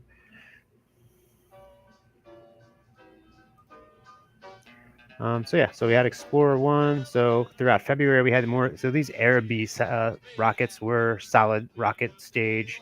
Looks like they were launched from New Zealand, Canada. Whoops, Atlantic. What kind of flag is that?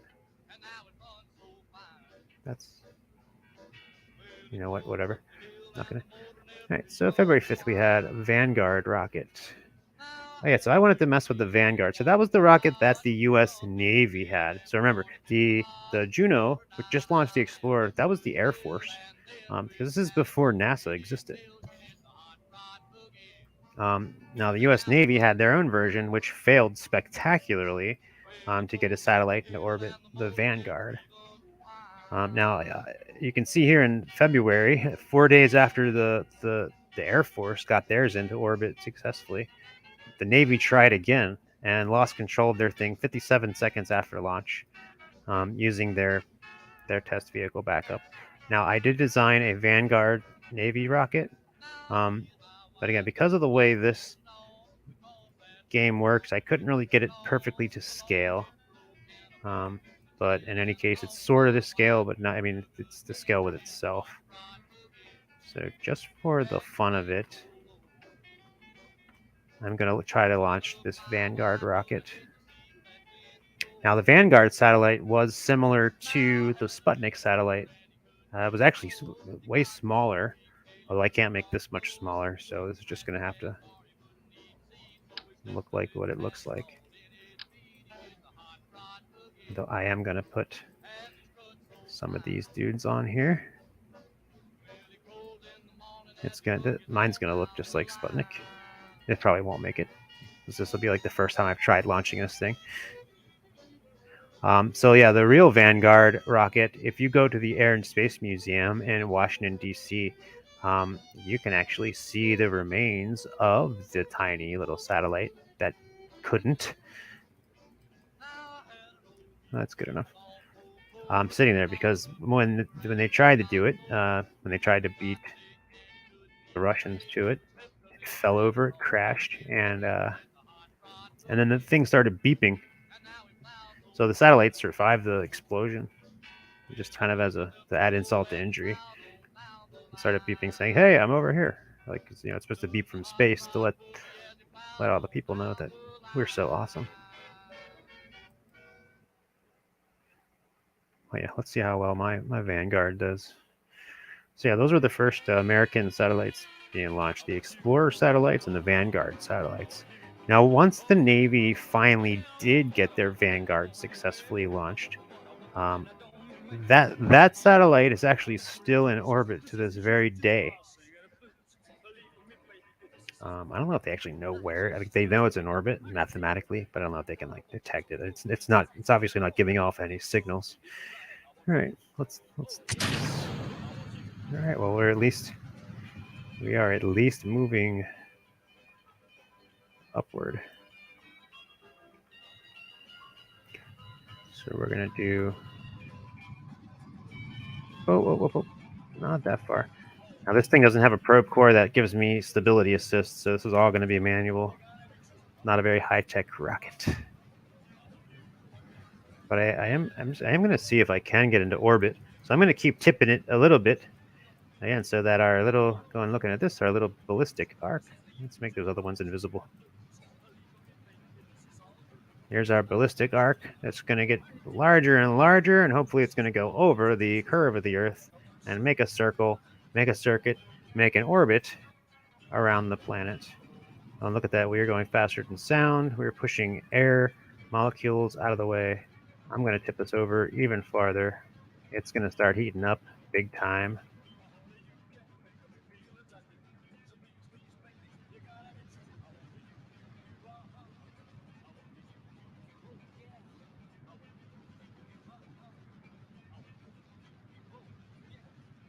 The real Vanguard rocket was much smaller than this. It was a lot skinnier. The diameter of this is about the same as was about as small as I can get it.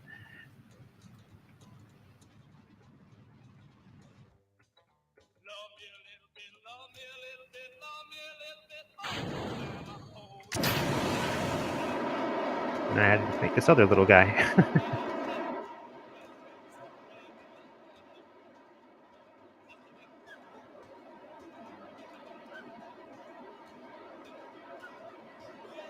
So that little tiny, it's called the Spark liquid fuel engine. Isn't that cute? So I actually have another solid. So I have another stage after this. This might actually make it to orbit. This thing might be pretty efficient here. So we're already going to be 300. So we're already in space. We're still going. We're still accelerating. This thing is gonna work. The question is, can I give it a good enough orbit that it stays? I think I can. So as soon as this... Yeah, this is burning so slow. It's certainly going to Yeah, we're not going to run out anytime soon. So this is going to keep going, which means our apoapsis is going to keep growing. And we are. I should turn it off and restart it up here, but that's not quite historically accurate. We didn't have technology to do that yet, so this is just going to have to. Now I can tip it over a little more to stop the eccentric orbit a bit more.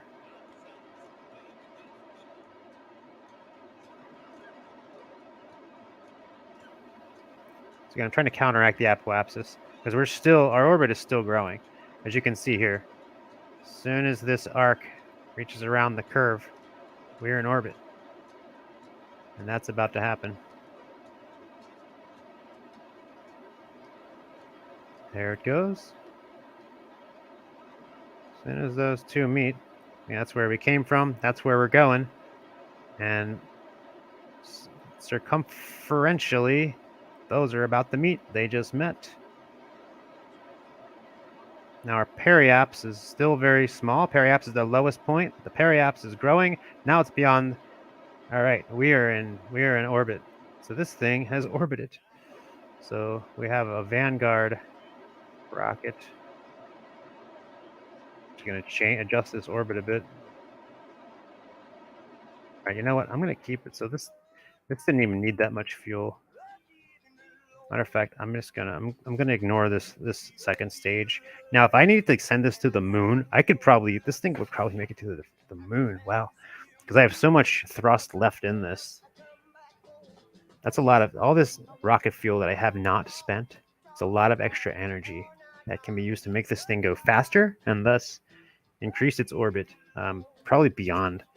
But I'm not gonna do that at this point. I'm just gonna separate the probe, and this is gonna be our Vanguard rocket, because again, in real life, the Vanguard rocket, which was launched this year, is still there to this day. I mean, it's out of power, but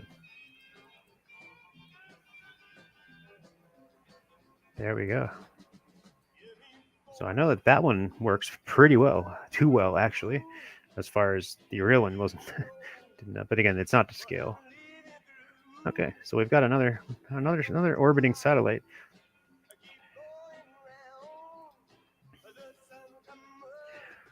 So, unlike the February 5th failed launch of the Vanguard, ours was successful. They tried to do they had an overall launch there. So that was launched from Cape Canaveral. By the way, the Explorer 1 was also launched from Cape Canaveral and Florida. The Thor that we did, that was launched there. All that was launched from Cape Canaveral too. So.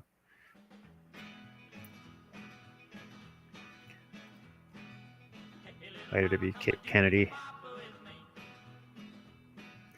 All right, so going further down February, we still had these sounding rockets being launched. These are just small solid rocket. They would launch straight up, and then usually run tests.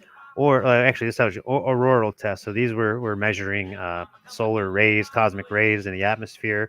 They didn't need to go into orbit for that. They just launched as high as they possibly can. This one, IRBM, went 145 miles up, measuring the ionosphere, so measuring how much ions are being generated from the solar winds hitting the atmosphere. And again, the magnetosphere here being measured in the Van Allen belt by the Explorer 1. We didn't get to the point. There's one point where they're basically launching nukes at the atmosphere nonstop, over and over again. I don't know if that happened last year or if it's going to happen. I don't remember, but like 1956 or 57 or 58. But I know they constantly were doing it. It'll say it on here. It'll say like nuclear. Now then again, it doesn't always tell you what exactly they were doing, and if it was classified, then it was classified. But I don't think they would be hiding it at this point because we already know how much they did do that elsewhere. That is, they would launch nuclear bombs up into the atmosphere and just explode them over and over again and just see what happened.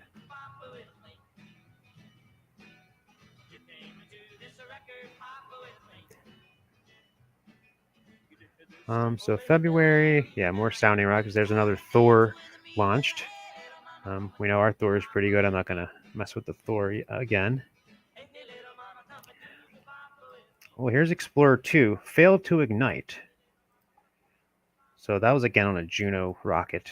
The Explorer 2. And remember, the Juno rocket was the one designed by Werner von Braun, done by the Air Force, as opposed to the Navy, which we just launched that Vanguard rocket, which was the Navy one.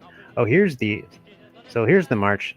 So here's the successful Vanguard launch. I just kind of replicated that with the U.S. Navy rocket. The Vanguard satellite looks like this. Looks like a little grapefruit guy. And yeah, it kind of did what Sputnik did. It launched, had an antenna and just transmitted a radio signal just to let people know it was there. And it's still there.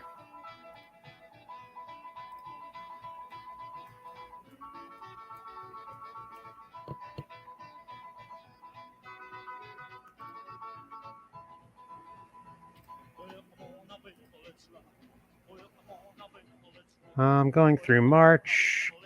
All right, so looks like I am going to launch another. I'm going to launch Explorer 3, which pretty sure looks exactly the same as Explorer 1. Yep, and it's design and mission, so shouldn't be too much of a problem. I know I can make a little adjustments to make the orbit a little bit better. Although I need to adjust the temperature of where I am.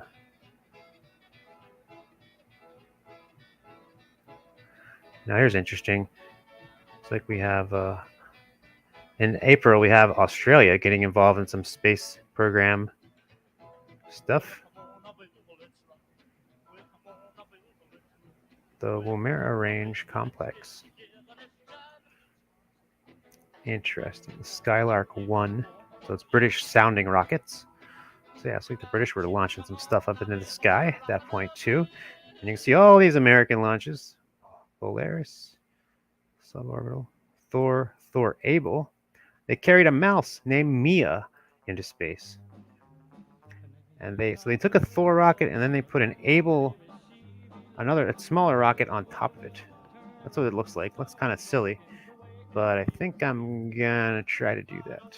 So I already have my Thor rocket launched, which launched very successfully. So now I'm gonna do is put another stage on the top of it, which I believe the Thor Able derived from the Vanguard. Oh, so that's a mix. So they mix the Vanguard and the Able. So we should really be able to get into orbit there. Now, they didn't try to launch this into orbit. They just launched.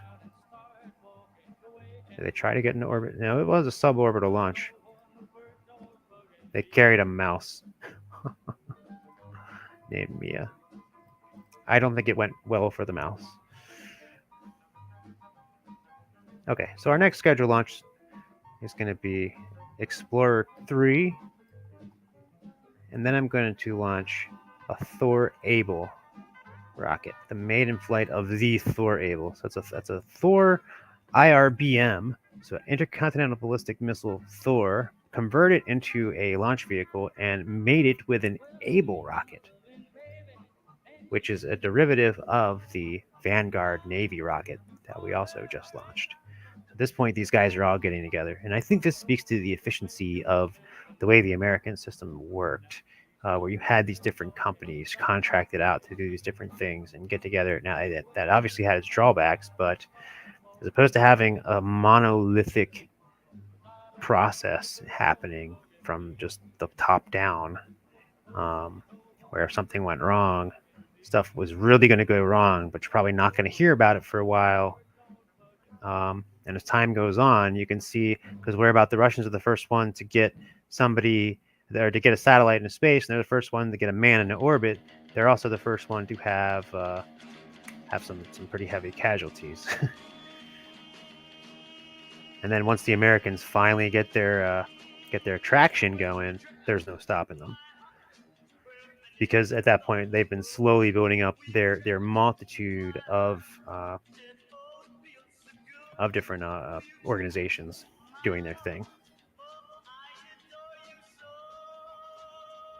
As we can see, we have more test Vanguard rockets going. Sputnik 3. So here's what the Sputnik looked like. That wasn't the grapefruit.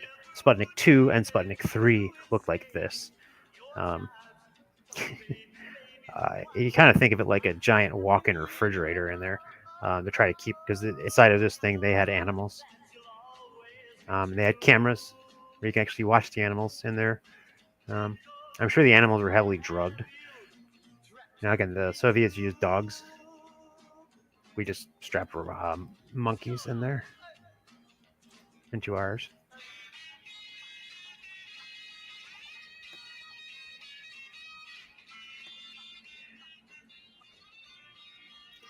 All right, so there goes our little Vanguard guy. I'm going to return to the Space Center. I'm not sure how much longer this is going to go. Take care, Maya.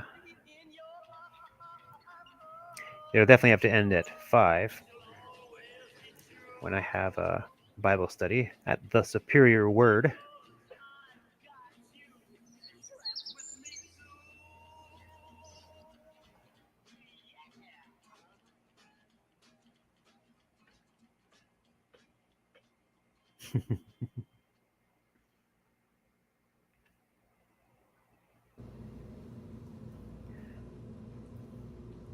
Alrighty, we're gonna have our next Explorer rocket. I'm gonna see if I can make this a little better. Technically, this is Explorer 3. This needed a lot less fuel than we used. I think this kind of did too. So we didn't need these to go quite so much. But we'll keep the solid fuel up there, and we'll see if we can perfect the orbit of this guy. Oh yeah, we needed batteries. I almost let myself forget. I was like, if I forget again, then my mistake. But no, I did remember. Give this some batteries. Let's just give it 4 batteries. They shouldn't be that heavy. That should be good enough so we can at least transmit back a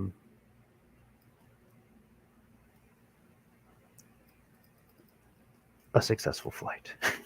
Well, the temperature of wherever we're going. Do we have anything else we can add? No. We do a pressure test. But no, I mean, I'm not going to add too much science. Temperature is enough. I'll pretend like that's a cosmic ray detector.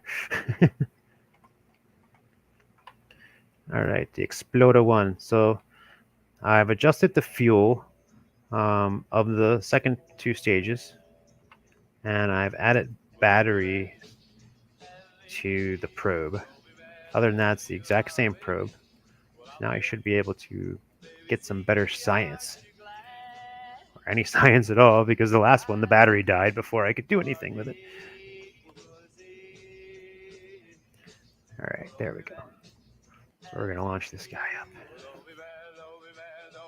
Because also keep in mind, while you saw the Russians did Sputnik 1 and 2 in October and November of 57, but here 58, we see the Americans really kicking it in. Because you can see all those other launches. I mean, that list we're looking at, that's all launches.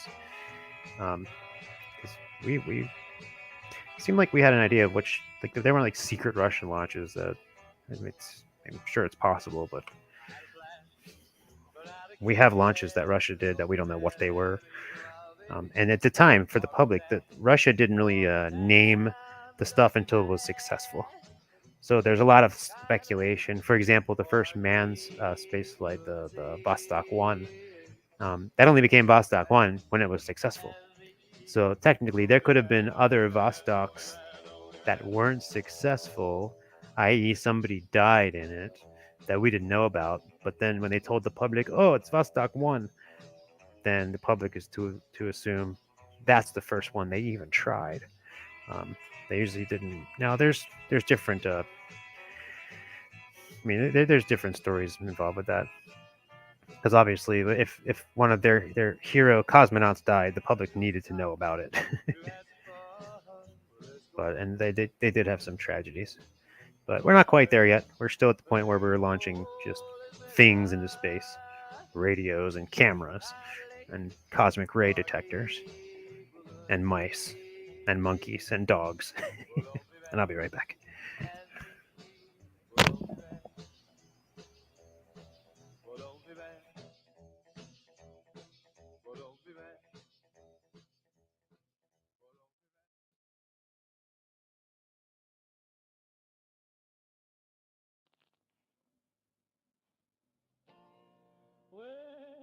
she's fat like a cat, skinny like a pillar. That's why we call her Caterpillar, Caterpillar. Big Caterpillar, big Caterpillar, baby. Well, she's my baby, I want you to know it. She tell me that she loves me and she knows how to show it. Caterpillar, big Caterpillar, big Caterpillar, baby. Gonna get tonight. Well, where we gonna get tonight? Where we gonna get tonight? Where we gonna get tonight? Where we gonna get tonight? Caterpillar, baby, where we gonna get tonight?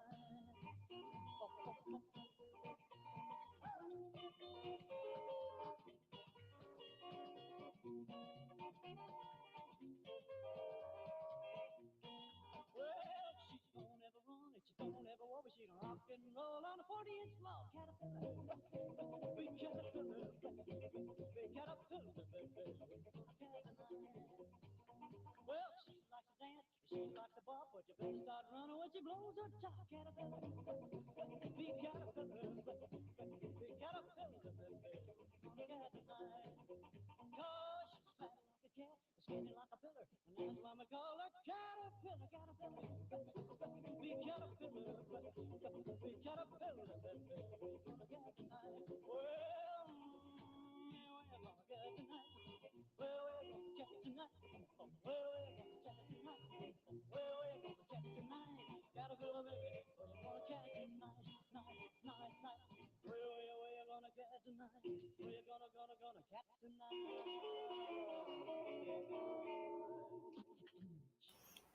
I didn't want to leave that screen up. That boring list of launches. I want to leave up the boring rocket. Alright, so Explorer 3. I've perfected the launch a little bit. Adjust the fuel ratios, and let's get this thing up there.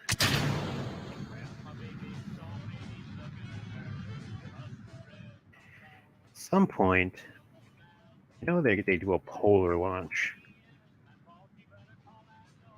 Sure, we'll get there. When they start doing spy satellites, polar launch is the way to go. Be fast. Be fast real quick. Or much quicker. It's because I adjusted the fuel on these things. So again, jumping up. Here's our ballistic arc happening. Let me make all these other ones invisible except for this one. Here's our ballistic arc, just like throwing a football, but it's just keep going faster and faster because we're adding speed, we're adding energy in the form of velocity coming from the burning fuel. Oh, we're out. I'm gonna adjust our height a bit because our next. Not sure what's exploding there, but we're good. We are good. So now we're adding more speed. We're adding more velocity. That's adding more energy. That is not going to stop. Nothing's going to slow us down because there's no air up here to hit us. We're going to keep going faster and faster. The only thing that's going to slow us down at this point is the gravity itself, our own arc that we're going in. However, if we go fast enough, the arc isn't going to matter because there's not going to arc down and hit anything because we're going to go over the curve of the Earth. I need to adjust us even farther. Oh, we're out of fuel again. I hope we have enough on our next stage to make the curve. I'm going to wait a bit to relaunch because it's better to relaunch up at the higher place because then the angle that you can see the curve, you can see the angle of the ballistic arc, the trajectory. So once we get up this high, or once we get a little higher, we'll ignite. That'll give us a more circular orbit. And I can just fast forward a bit. How high is that going to go? Our apoapsis is 340 miles. Right now we're at 200. Fast forward to about 300. That's close enough. I'm going to ignite my final stage. This should get us.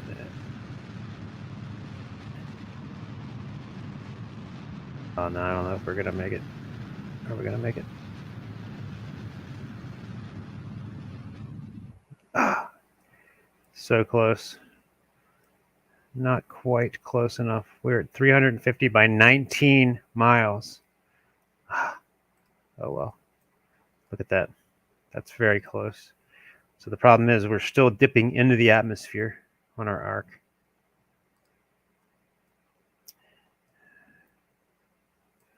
Well, we can still do some science. Let's log the temperature. Measuring the temperature of space appears to be quite impossible, as there is no matter around to be either hot or cold, except the spacecraft and the thermometer itself. This is probably going to give the research and development guys something to think about for a while. All right, so let's transmit that data back. Here's our antennas. Let's just extend these out. So yeah, the original Explorer craft was, most of it was the rocket itself, solid fuel, and it had these antenna, which was just kind of just wires sticking off. And they had they had the detectors inside of it. And so yeah, we've got some science from here. Can we do anything else with it?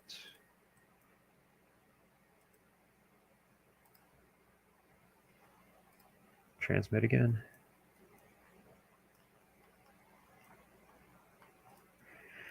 So yeah, and these earlier satellites, I don't mind. I mean, I don't mind that this is actually going to crash. It's not going to go into a full orbit, because in real life, the orbit they were into was eccentric enough that it didn't stay up there that long.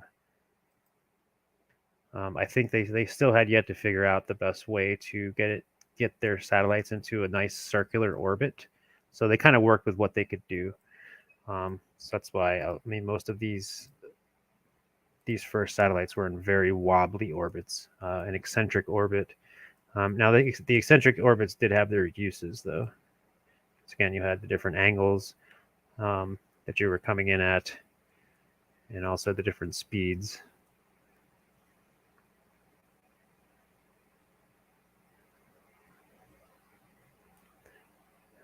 So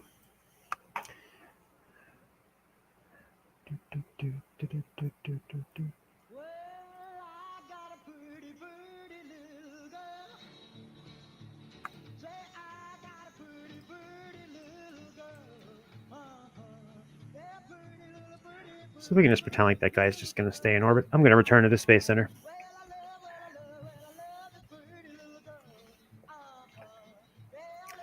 And we're about halfway through the year, 1958. And we'll see what our next space flights are going to be. I know we have a Thor Able coming up. We've already launched a Thor quite successfully.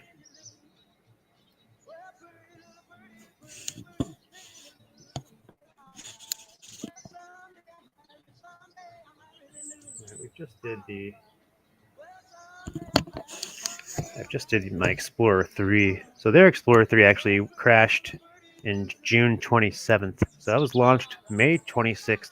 So yeah, so I don't mind that mine is not going to stay up there that long. I know exactly what I would have needed to do to put it into a successful and stable orbit. So I'm not going to stress out over it. So we have another Atlas launch, a suborbital launch. It was a failure. That made it up 62 miles.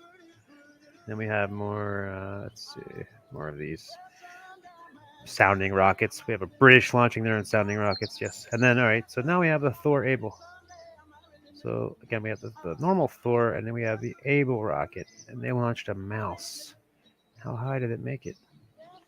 Launch failed after 150 seconds. But you know what? I'm going to successfully try that launch.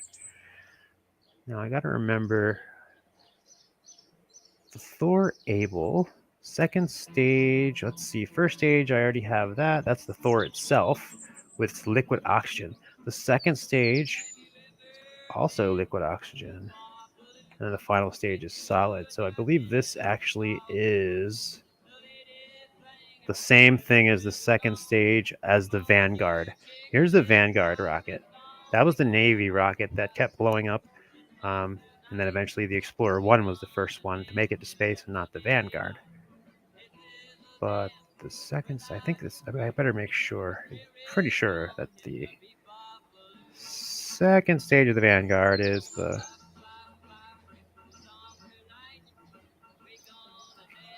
Able stage.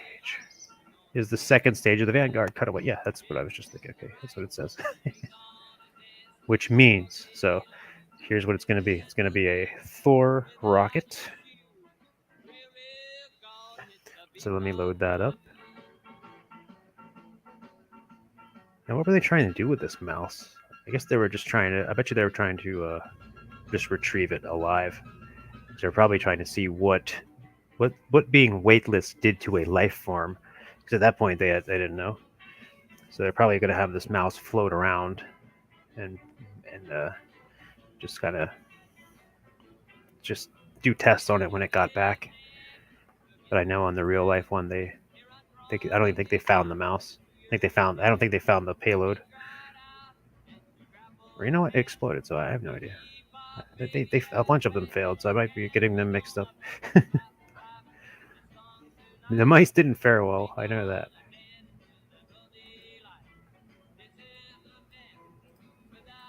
All right, so here's my Thor, but I'm going to need to merge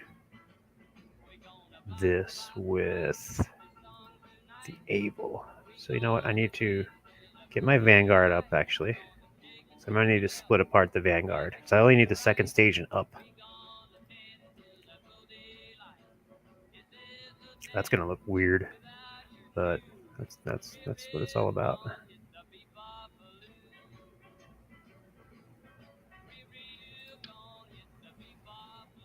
Then I'm going to have to reroute.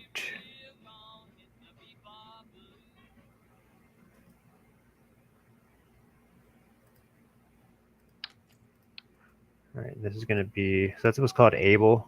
I'm just going to call this Kane. No, that's kind of lame. Able ain't.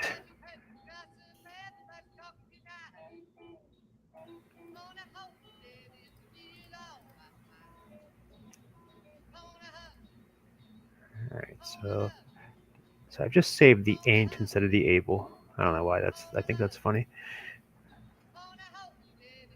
So I'm gonna load up my Thor. All right, now so we had a Thor able, so that means we're gonna merge the top of this. I think this is too huge or too tall for a Thor. I don't think so.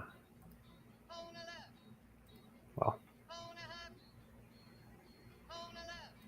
so we're gonna want to get rid of this.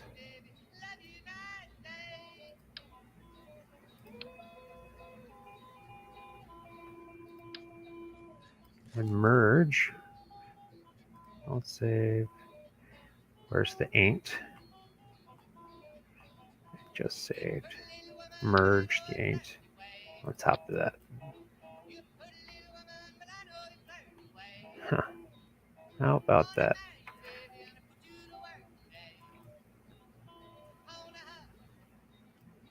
So that's where the Vanguard, my version of it is very not to scale. But I don't care at this point. This is the first version of it, so this will be my Thor and ain't. Save that, and let's pretend. I'm just gonna see how far we can get it up there. I'm gonna take away this crappy probe. Let's reroute that to. Oops.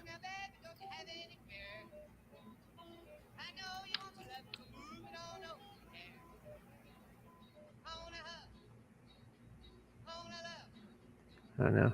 We gotta figure out what the route is to this. Reroute.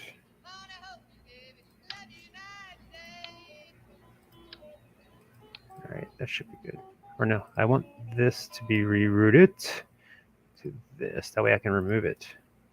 So I can't remove the route until I reroute it. That's not working. Reroute this. This.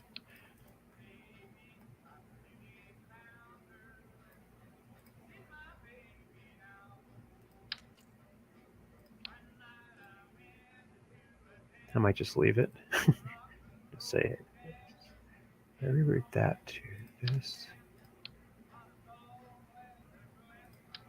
Nope, now I can get rid of that.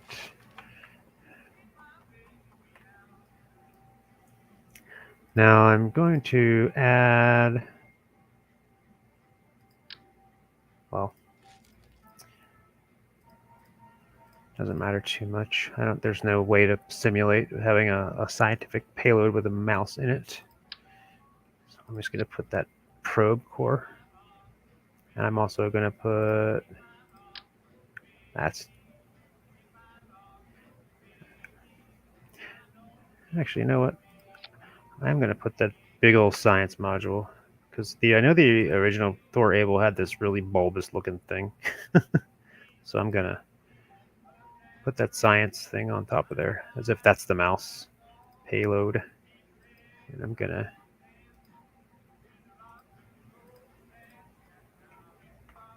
since I can't do a Able rocket to scale anyway, might as well just look stupid.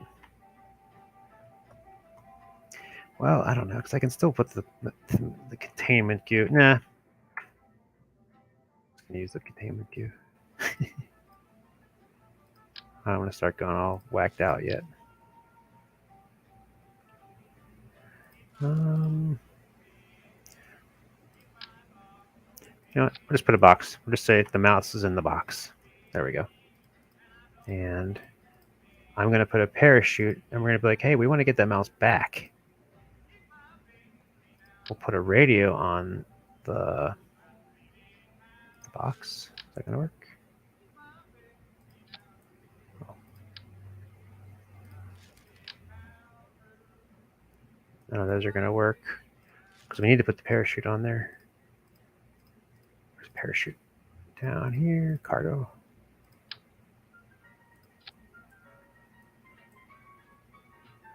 And there's a, okay, that should do it.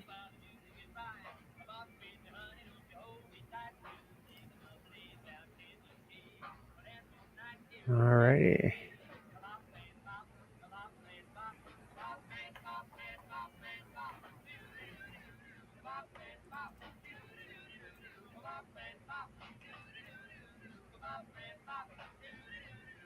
I don't even know if I.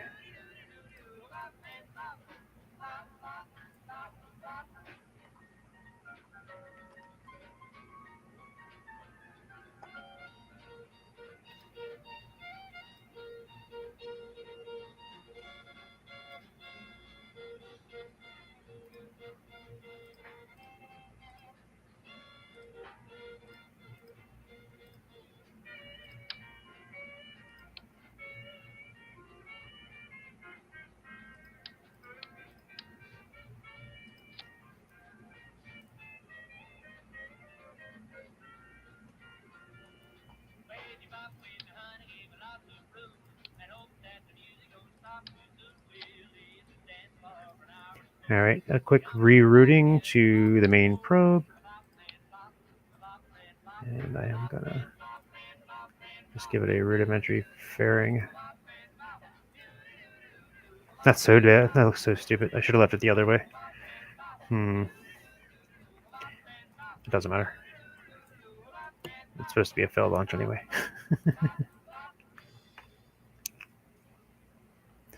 But that's kind of the way it looked. This is 2 stages. This is a smaller liquid stage, and then the last one is the. I wonder how aerodynamic this is actually going to be. All right, I'm spending way too much time on this, so let's get it launched. Our Thor ain't.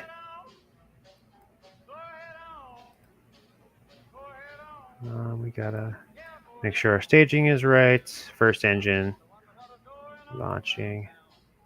Oh no, that's the cheetah. Did I forget to save it when I switched the engine off on the last one that was successful? That would be unfortunate, because I remember I needed to change the engine because the thing wouldn't even get off the ground, but then it was perfect after that. And then I had to get rid of the fuel. Oh no. This ain't going to work at all. This isn't even... So I never saved the original rocket. Did I make another one? Nope. I don't think I did. Thor. There's the one Thor.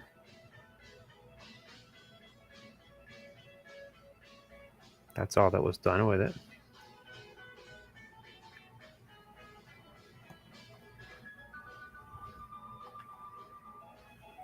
Well, okay. That kind of sucks, but... Actually, I think that's the engine that really was not made for being at sea level, being ignited at sea level. It was only made for being ignited in a vacuum. Yes. All right, so all I needed to do was get rid of some of the fuel from these tanks because it was too much. Everything was overshooting. So it's kind of diluting the fuel. Get rid of this. Yeah, kept some of that there. Get rid of this crappy engine. And I replaced it with... Which one did I replace it with? Let's see, it was this cheetah.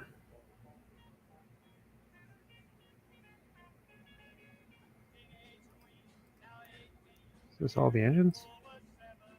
No, there's all the engines.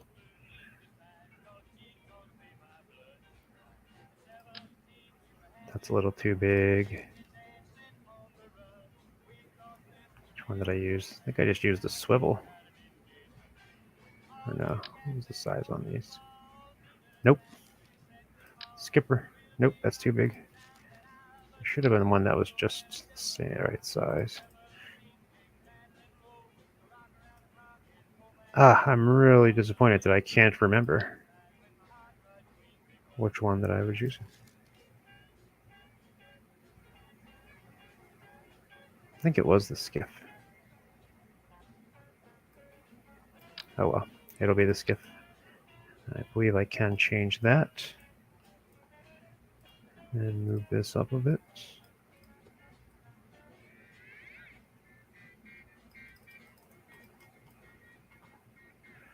And then we're gonna give ourselves a little dude.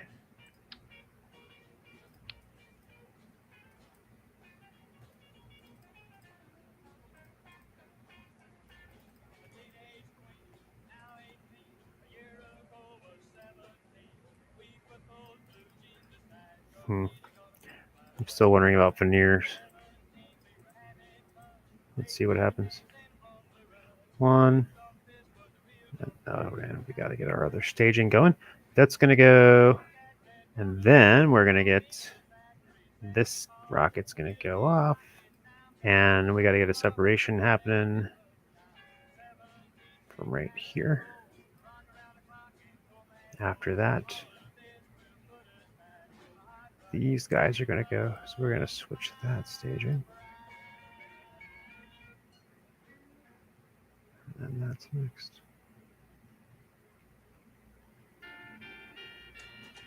I think we need a battery for the parachute.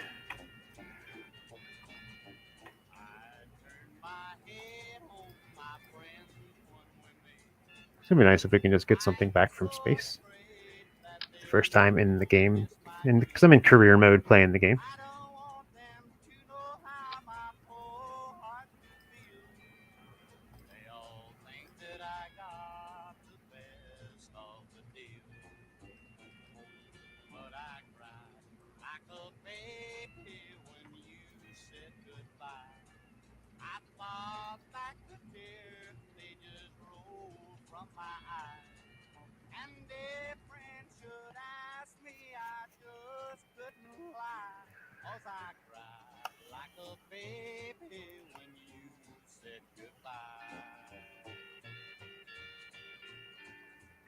All right, so this will be our first attempt at launch of the Thor Able.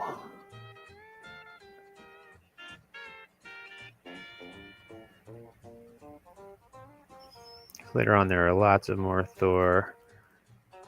That looks a little wobbly. I think I need to do some auto strut happening. Just kind of, that should be fine. All right, let's double check that. We got that going, then we got those, then we got that.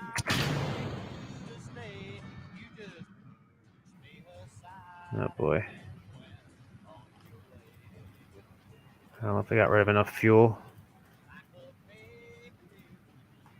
That's really...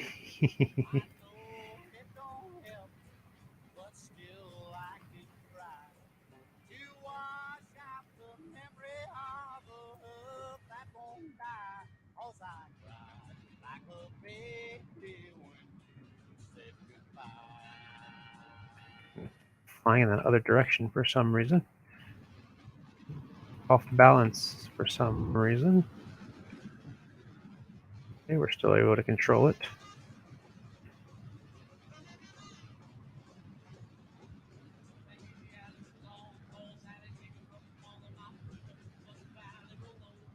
Very slow. Very, very slow. As acceleration goes up, we're going to be in trouble. Our mouse here is going to be in some serious trouble. In fact, I should have tried to make this into a polar orbit. It's not too late, but I'm not really trying to put it in orbit anyway. Trying to catch the thing from space. Change the trajectory a little bit. Get it go up as high as we can. I want it to land on land, not water. Just face it north. How high are we going to get? We're still already 60 some miles up. We're getting to there. If I go look, there's our trajectory. It's still in the water. If I move it over, we land in the mountains. You can see our trajectory just getting up. It's never, at this point, probably could still get an orbit, maybe, because of how much fuel I have on this thing. But we don't want that. We just want it to land. We just want this thing to go, oh, that's it. Now, if we switch it to another direction,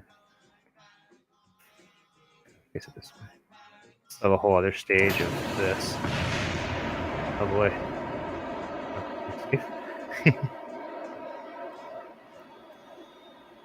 So probably could do an orbit. I could get into a polar orbit. Because as I adjust the direction this thing is facing, you can see this our arc changing. It's no longer in a polar trajectory. I mean, it's no longer an equatorial. Now we're actually almost facing straight up. So I probably could get into an actual polar orbit with this thing. It's so slow. It's burning fuel so slowly, but I'm already up in space, so there's no... So at this point, yeah, guys, I'm getting used to this game again. And obviously I've only just now gotten in space. So it's like with this tiny amount, with this amount of fuel, just this small engine, once I'm up in space, I can really do a lot of maneuvers and switch and stuff in other words, I'm overestimating how much fuel I need, probably. But that's only if I decide to not be historically accurate and sit there and stop and start engines in the middle of. So let's pretend that just because this was only supposed to be returning this from space. As long as this thing is going to land on land, which I think would be pretty fun, than landing in water. Right now, it's not going to land on land. I'll start it up until it does land on land. Now, if this was a nuke, it would be interesting because once the nuke gets up high enough, that is the way their last stage works. Because once the nuke gets up high enough, it can decide this is how it adjusts its course. But this isn't how it's done with its main rocket engine. I'm just going to separate that. We're just going to go. Matter of fact, we're just going to go straight down.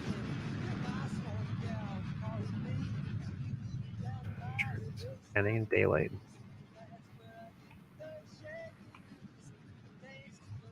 That's going to go in the water.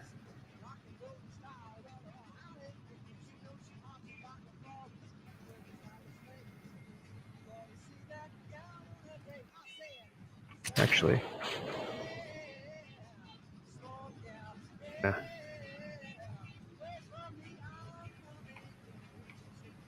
It's already separated, but the force is keeping it on.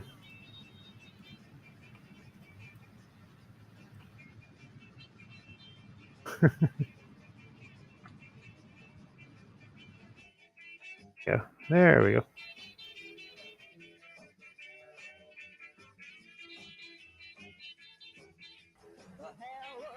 So we're pretty much in free fall. We're still, our height is still rising because we've still built up so much energy from the speed and velocity. We're going to go up to 339 miles. Where about right now we're 294. So we're still going up.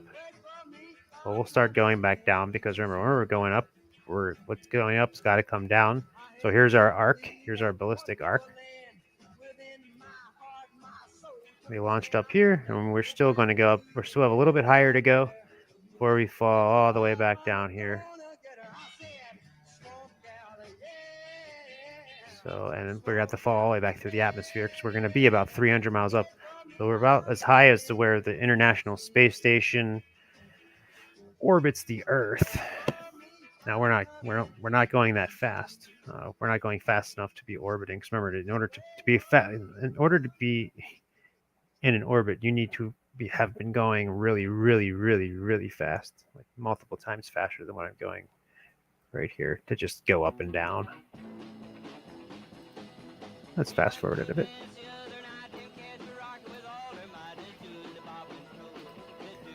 So we've just gone all the way up and over.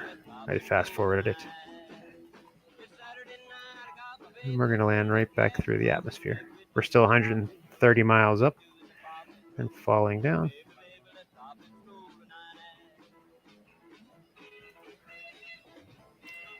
Let's just get it over with. Now we've hit the atmosphere. It's in this game about 60 or 70 kilometers.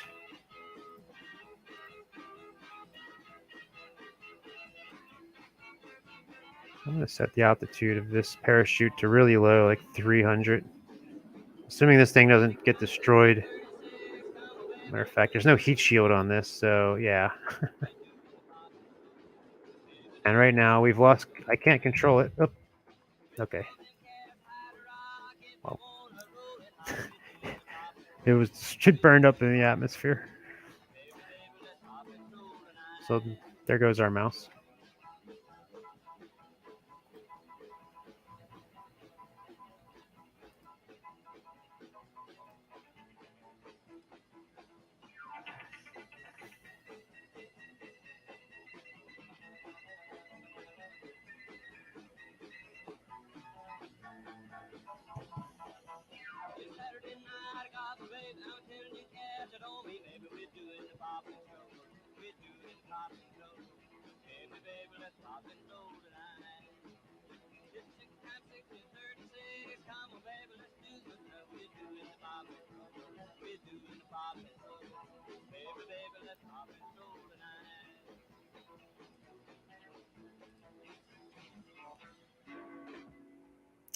All right. So I believe we have our main launches covered. I might wrap it up very soon here since all these other rockets are going to be the same thing. We still have more sounding rockets going on into July. We have another Atlas launched.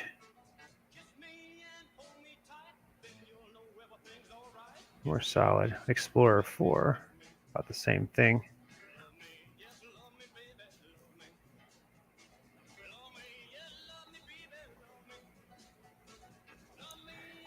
More sounding rockets. Another Thor Able. Launched Pioneer, so launched that all the way towards the moon, but that failed as well. So that Thor Able, so that's pretty much what I just did. Although we didn't try to hit the moon, or we didn't try to go around the moon. So that is one last thing I could try. We also finally in August, Juno 1, Explorer 5. So yeah, I mean, my intention isn't to reproduce every single launch. That would be interesting. I'm just looking, and we do have an attempted lunar flight. Another, so like already people were aiming for the moon. Here's the Soviets tried to make a lunar vehicle with. I know we're going to have their Luna 1 soon, which misses the moon, but it becomes the first the first satellite that's just orbiting around the sun.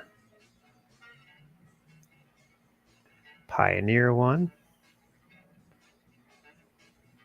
is also attempting to go to the moon. Suborbital trajectory.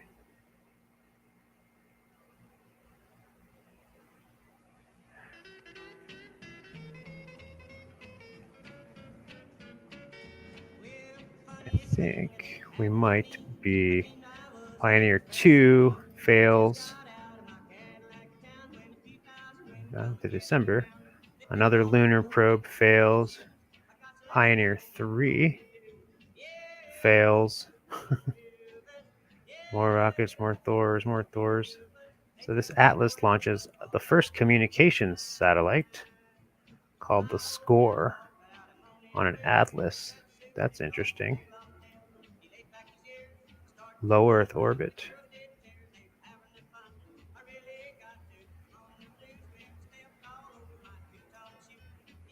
Oh, here we have Australia. Long Tom satellites, or Long Time rockets. Or Long Tom.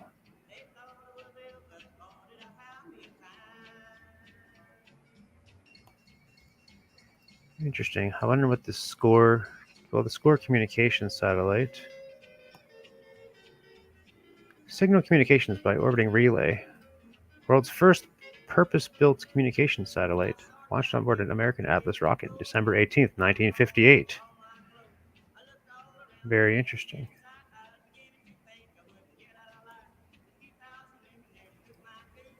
Do we know what it looked like? Well, I certainly know it would have antennas and stuff on it, so I could just launch something. I would bet.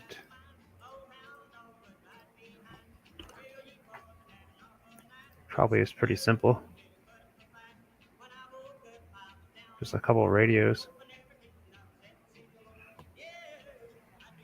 A gerbil running on a wheel.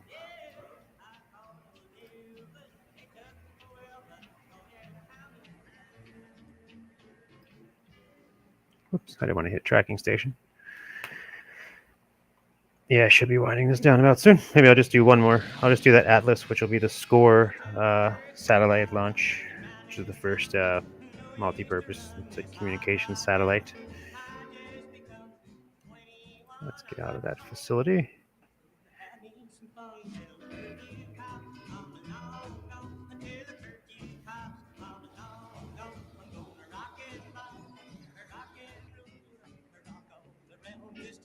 Oh, I need to know what orbit that Score satellite went into. It was a communication satellite. I mean, I don't even know if they had the power to get things in the polar orbit yet, so I would assume that it was in regular orbit. But I don't remember that at all.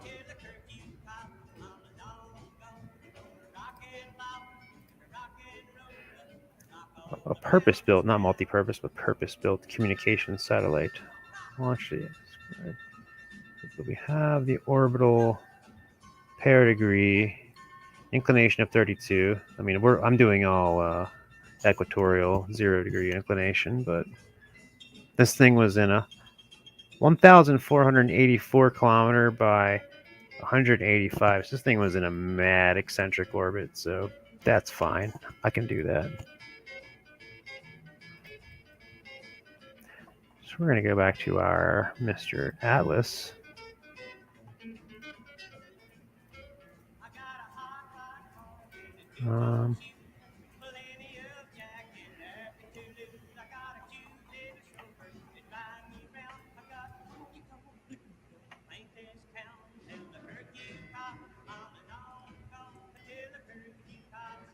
So I had a pretty good success with this.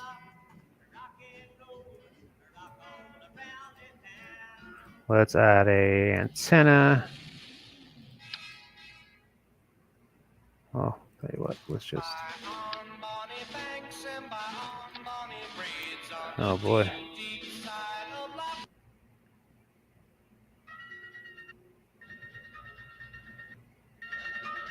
Surprised this didn't get flagged yet. Been going for 3 hours.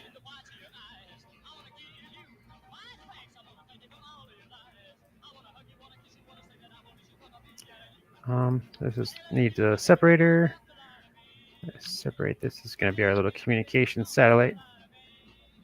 I imagine they had solar panels. Do I even have solar panels unlocked? No, I don't. I don't even have solar panels unlocked. Oh, I guess it's just going to be a multi-purpose tab. Put a lot of batteries in it. I have a relay. I'll put the antenna too. Well, you know what? It's not a relay. It's just a... Well...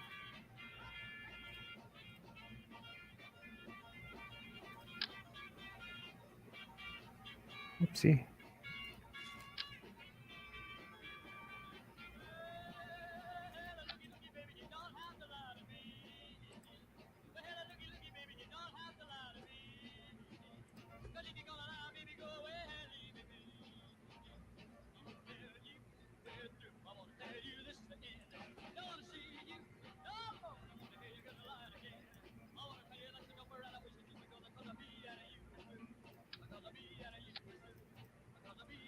That should be fine.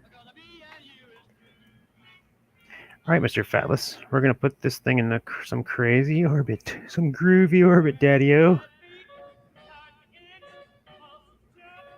This thing will also launch from Florida.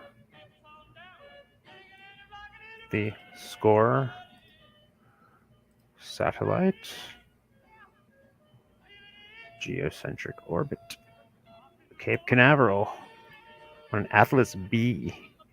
Well, I'm not going to get into what an Atlas B is. I know it probably wasn't too different than this. Would it have been a 2-stage? Interesting. Atlas B. 5B.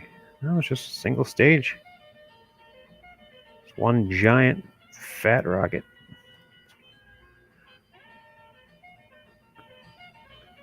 Let's do it.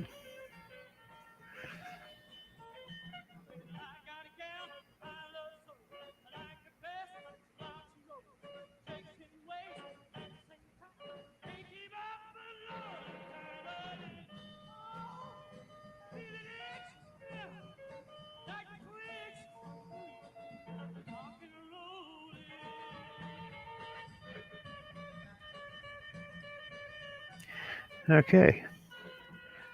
First purpose-built communication satellite to go into orbit. Oopsie. Again, what date is that supposed to be? Of course, this is not on it. The SCORE satellite. December 18th, 1958. Let's do it.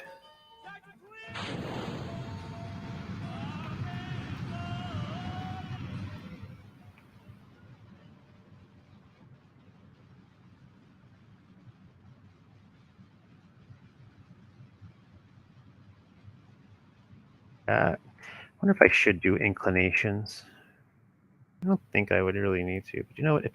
I'll say communication satellites will put into some sort of inclination.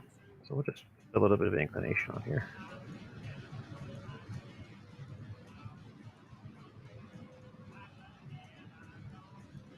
Better start pipping this thing over. Single stage Yeah, we need to stop messing around and tip this thing over.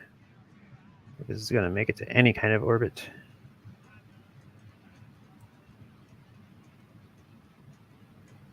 And once we get past the atmosphere, we're going to drop this thing off. Drop its britches there.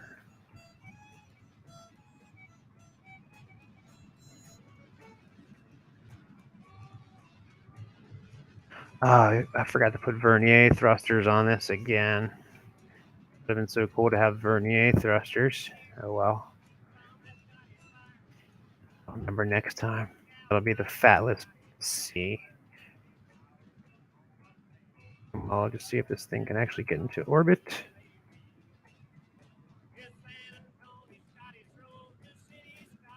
Okay, so we are effectively having a lot of vertical lift, or horizontal lift rather. We're going to look at the entire globe. Well, actually, we don't even need to be looking at the globe. We can look at the... see the arc happening. You see the arc getting wider as we are adding energy, adding more speed. Speed, which is going to ever be increasing. We're still good on fuel. We just need to make sure that arc gets over the arc of the globe. The circumference there.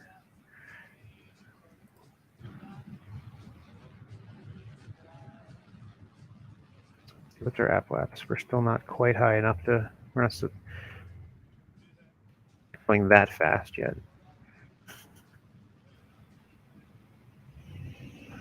They are getting exponentially faster though.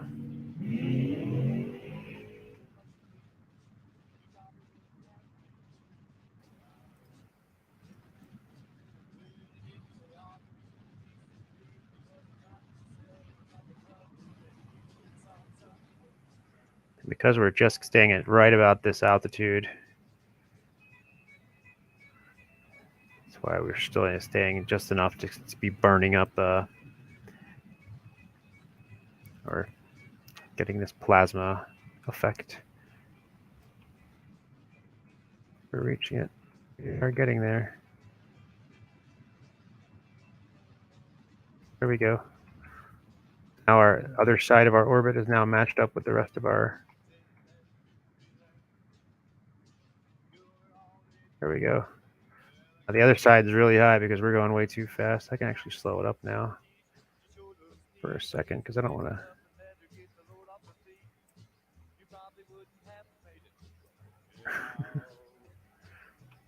as long as my periapsis is still 49, so this is still not good.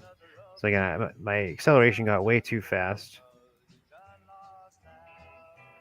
But if I fast forward us to a little bit farther, I think I can adjust my orbit just well enough to where I can get this thing to stay in orbit, and then we're good. And then I'm going to wrap this up. Trees.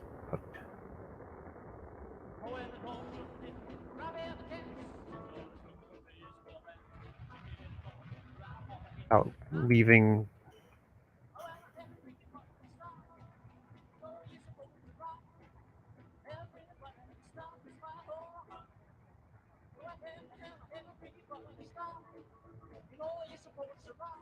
That's good enough. This is a really eccentric orbit. It's almost halfway to the moon. That's ridiculous. Although, let's see. Can I adjust it? I'm not really worried about that much. But I can adjust it.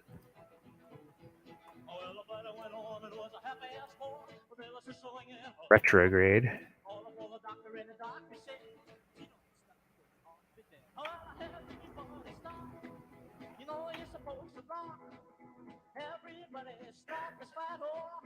No, whatever. That's fine. We're going to separate. Can we separate? There we go. Separate. And there we are. First communication satellite. Sending back whatever it needs. Oh, there's something just saying, hey. Guessing it was sort of a test bed vehicle. so they could launch other stuff and then relay off of it, or detect what kind of signals they needed to do, or be able to get. Well, I could read all about it. 23-meter long. This was what this thing actually looked like. 80-foot long.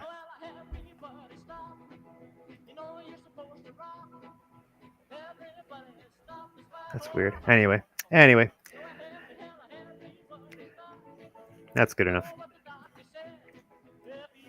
Good enough for government work.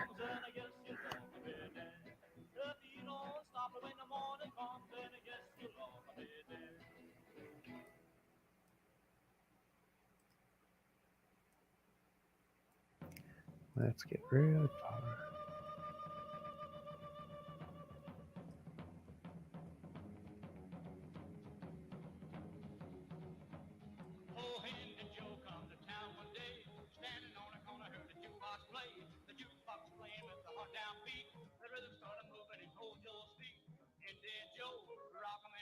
All right, well, I'm going to let the Score satellite ride us along home. Anybody that ever happens to be watching this, and everybody that tuned in, thank you so much. God bless you. And take care. Be safe. Jesus saves.